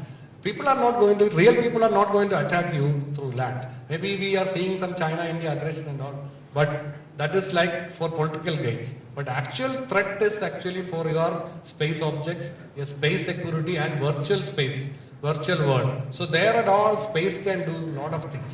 So you think about ideas and go to ISRO, go to ENSIL and explore, and then you can actually develop it there. That's my answer. Amrita M ചോദിച്ചിരിക്കുന്നു, Gaganyaan പോലുള്ള പദ്ധതികൾ നടപ്പിലാക്കുമ്പോൾ സാധാരണ ജനങ്ങൾക്കും ബഹിരാകാശ യാത്ര സാധ്യമാകും? Depends on money now. It's available. You can buy tickets. I think Santosh Kolangara has already booked, and the money he got it. People world over finance this ticket, so you can also get it. It's within the reach of. But one aspect of security is not using space for war purposes. And that is what we did in Vienna. Most of the discussions in Vienna in the Outer Space Committee was to prevent countries from using outer space for warfare. That's possible and is voluntarily being restrained at the moment, because it is much easier to send a satellite through space rather than through Earth sphere. So that is a very dangerous thing to do. And then the problem also of debris. Many of these space ships are lost in space, and retrieving it is a very expensive proposition. Then others might steal it and make use of it. So a whole lot of problems. In fact, people think that the world will end not like T.S. Eliot said. T.S. Eliot said that the world will end not with a thumb but a whimper, he said. So the world will just disappear. But that's not the theory now. It says that the world will disappear because of artificial intelligence. Because the future Hitlers and Mussolinis will have super technology. They all become Bhasmasuras. And that is why the Security Council is meeting in the next few days to decide on what kind of regulatory mechanisms that the UN Security Council should establish. So it has a very different side also of destruction, possibilities of wars, etc. That's also to be controlled. Yeah, spying, of course. Malayalam ചോദിച്ചുകൊണ്ട് മലയാളത്തിൽ ഒരു ആൻസറും കൂടി. You have to know what is space. I don't know how many of you know that what is space. Space എന്ന് പറഞ്ഞാൽ ഭൂമിയിൽ നിന്ന് 100 kilometers there is a line named Karman line, imaginary line. So 100 kilometers and above everything is space. So space travel എന്ന് പറഞ്ഞാൽ 100 kilometers പോയാൽ space travel. So in that way, common public in a near future in 10 years time, maybe you will get a ticket and cheap this thing, right? Some startup people. Someone want to come back. 100 kilometers space ആണ്. നിങ്ങൾ വിചാരിക്കുന്ന ഒരു പക്ഷേ ചന്ദ്രനിൽ land ചെയ്യുന്നതൊക്കെ ആയിരിക്കും വിചാരിക്കുന്നത്. അത് കുറച്ച് ടൈം. ഓക്കെ, then എ കസ്തൂരി രണ്ട് ചോദ്യം ചോദിച്ചിട്ടുണ്ട്. ഒന്ന്, ഈ സൈക്ലോൺ കൊടുങ്കാറ്റുകൾ ഉണ്ടാവുമ്പോൾ അതിന്റെ നടുവിൽ എക്സ്പ്ലോഷൻ ക്രിയേറ്റ് ചെയ്ത് സൈക്ലോൺസിനെ കൺട്രോൾ ചെയ്യാൻ പറ്റുമോ എന്നുള്ളതാണ് ഒരു ചോദ്യം. രണ്ടാമത്തത്, can we have A permanent station in moon? ഇതാണ് ചോദ്യം. First question is very technical. I am not competent to answer. Maybe someone from here can answer that. Maybe many maybe your scientists are sitting here. Maybe we don't know. Some scientists are there. You can answer. Second thing about what? Second thing about permanent. Yeah, permanent station. See, we are thinking about permanent station. I like International Space Station in the orbit. Then we can think about once we have to land over there. Then only we can think about that, a space station over there inside, on moon, on the moon, or if we can even think about, orbiting space station, permanent space station and all. But only problem is we have to achieve the technology, we have to take the people over there and bring back, and those kind of things like what we do right now in International Space Station we have to do. So it is possible, everything is possible. Now, when I was in school, when I hear about this space, we think that this is not possible, stories. But now it is reality we are seeing. Within small decades of years, we are seeing that. Similarly, we are going to see many things soon. Many things. See, yesterday's that NASA, I forgot the mission name. NASA's work will actually gone back and come down with the materials from asteroid. So that is a big achievement. Then India also may try that. Okay, the last question, അത് already Madhavan Nair sir മറുപടി പറഞ്ഞു. ആത്മ അബ്രഹാമിന്റെ question ആണ്. അത് നികേഷ് ദേശായി പറഞ്ഞു 2 to 3 decades എടുക്കും മനുഷ്യന് ഭാരതം ചന്ദ്രനിലേക്ക് അയക്കാൻ. അത് മാധവൻ നായർ സാർ നേരത്തെ തന്നെ പറഞ്ഞിരുന്നു 10 വർഷം കൊണ്ട് അത് കഴിയും. നെക്സ്റ്റ് 10 years അതിന്റെ റോക്കറ്റിന്റെ കൺസ്ട്രക്ഷൻ ബാക്കിയുള്ള സംഭവങ്ങൾ തുടങ്ങി കഴിഞ്ഞു. ചോദ്യങ്ങൾ തീർന്നു. പക്ഷെ ഉത്തരങ്ങൾ അവസാനിക്കുന്നില്ല. നമ്മള് ഈ സിനർജി നമ്മൾ തുടരും. അതുപോലെ ഇങ്ങനെ ഒരു സംഘടന നമ്മൾ ആദ്യമായിട്ട് സ്റ്റാർട്ടപ്പ് ചെയ്തതിന് ശേഷം ഫസ്റ്റ് പ്രോഗ്രാം ആയിരുന്നു. വളരെ സയന്റിഫിക് ആയിരുന്നു. ധാരാളം കുട്ടികൾ വന്നു, യുവാക്കൾ വന്നു, പിന്നെ സയന്റിസ്റ്റുകളും എല്ലാ ജീവിതത്തിന്റെ എല്ലാ തുറകളിൽ നിന്നും ഉള്ള ആൾക്കാർ വന്നു. എല്ലാവർക്കും ഒറ്റ വാക്ക് നന്ദി പറയാണ്. Doctor Madhavan Nair, Shri GP Srinivasan, sum up ചെയ്യാൻ വേണ്ടി ഗോവിന്ദ്. വളരെ ലൈവ്ലി ആയിട്ടുള്ള ഒരു discussion. I will explain it. വളരെ സാറ്റിസ്ഫൈഡ് ആയിട്ടാണ് ഞാൻ നിങ്ങളുടെ മുമ്പിൽ നിൽക്കുന്നത്. And what made this possible is a group of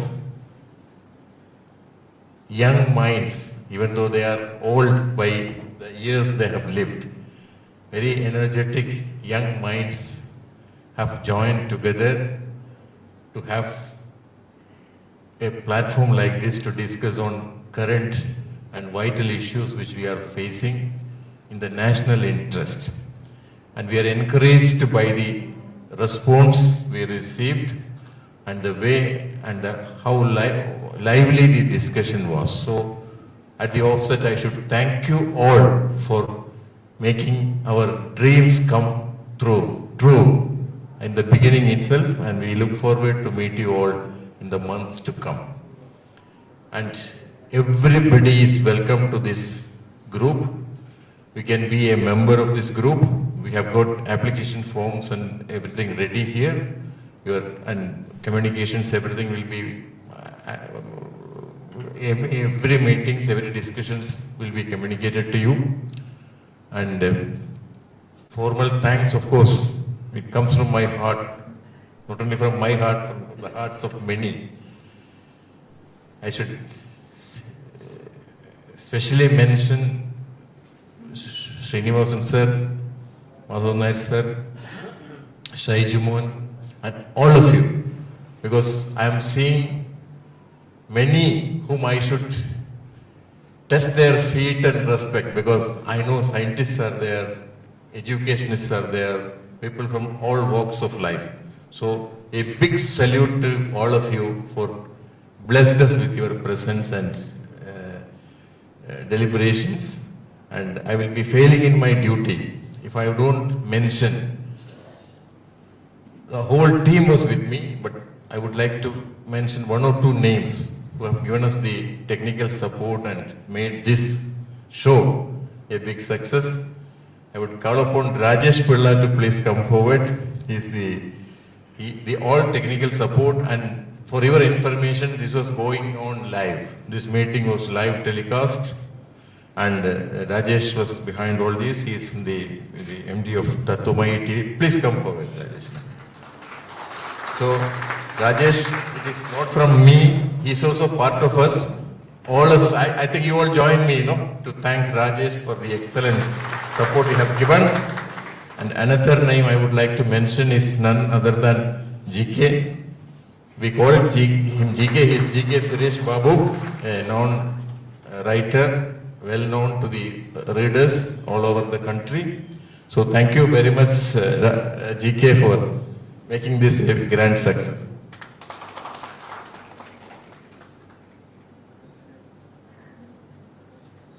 And Prakash, of course, we started the Neti, let us talk, started with, deep prayers to the Divine Almighty for bless us, not only in this day's function, but in the functions to come also. Thank you very much for being with us.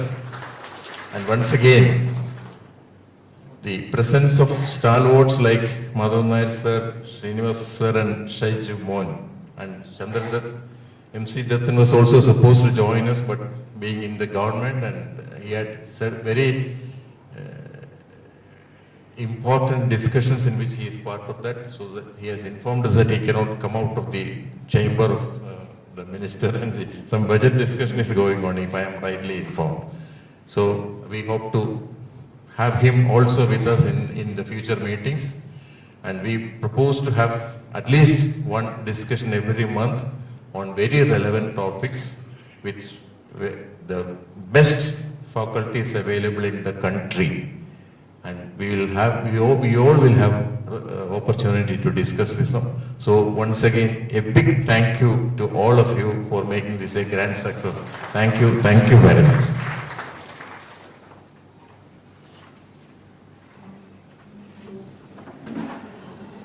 National ആന്തമാണ്. എല്ലാവരും ഒരുമിച്ച്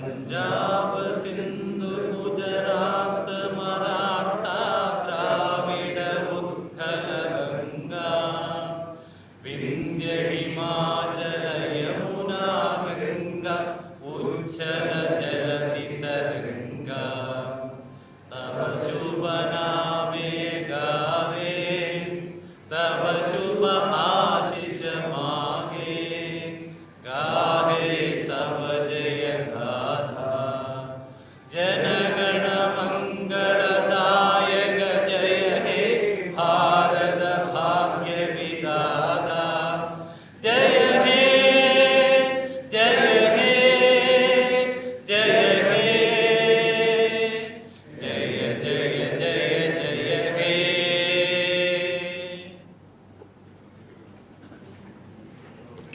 meeting ഔപചാരിക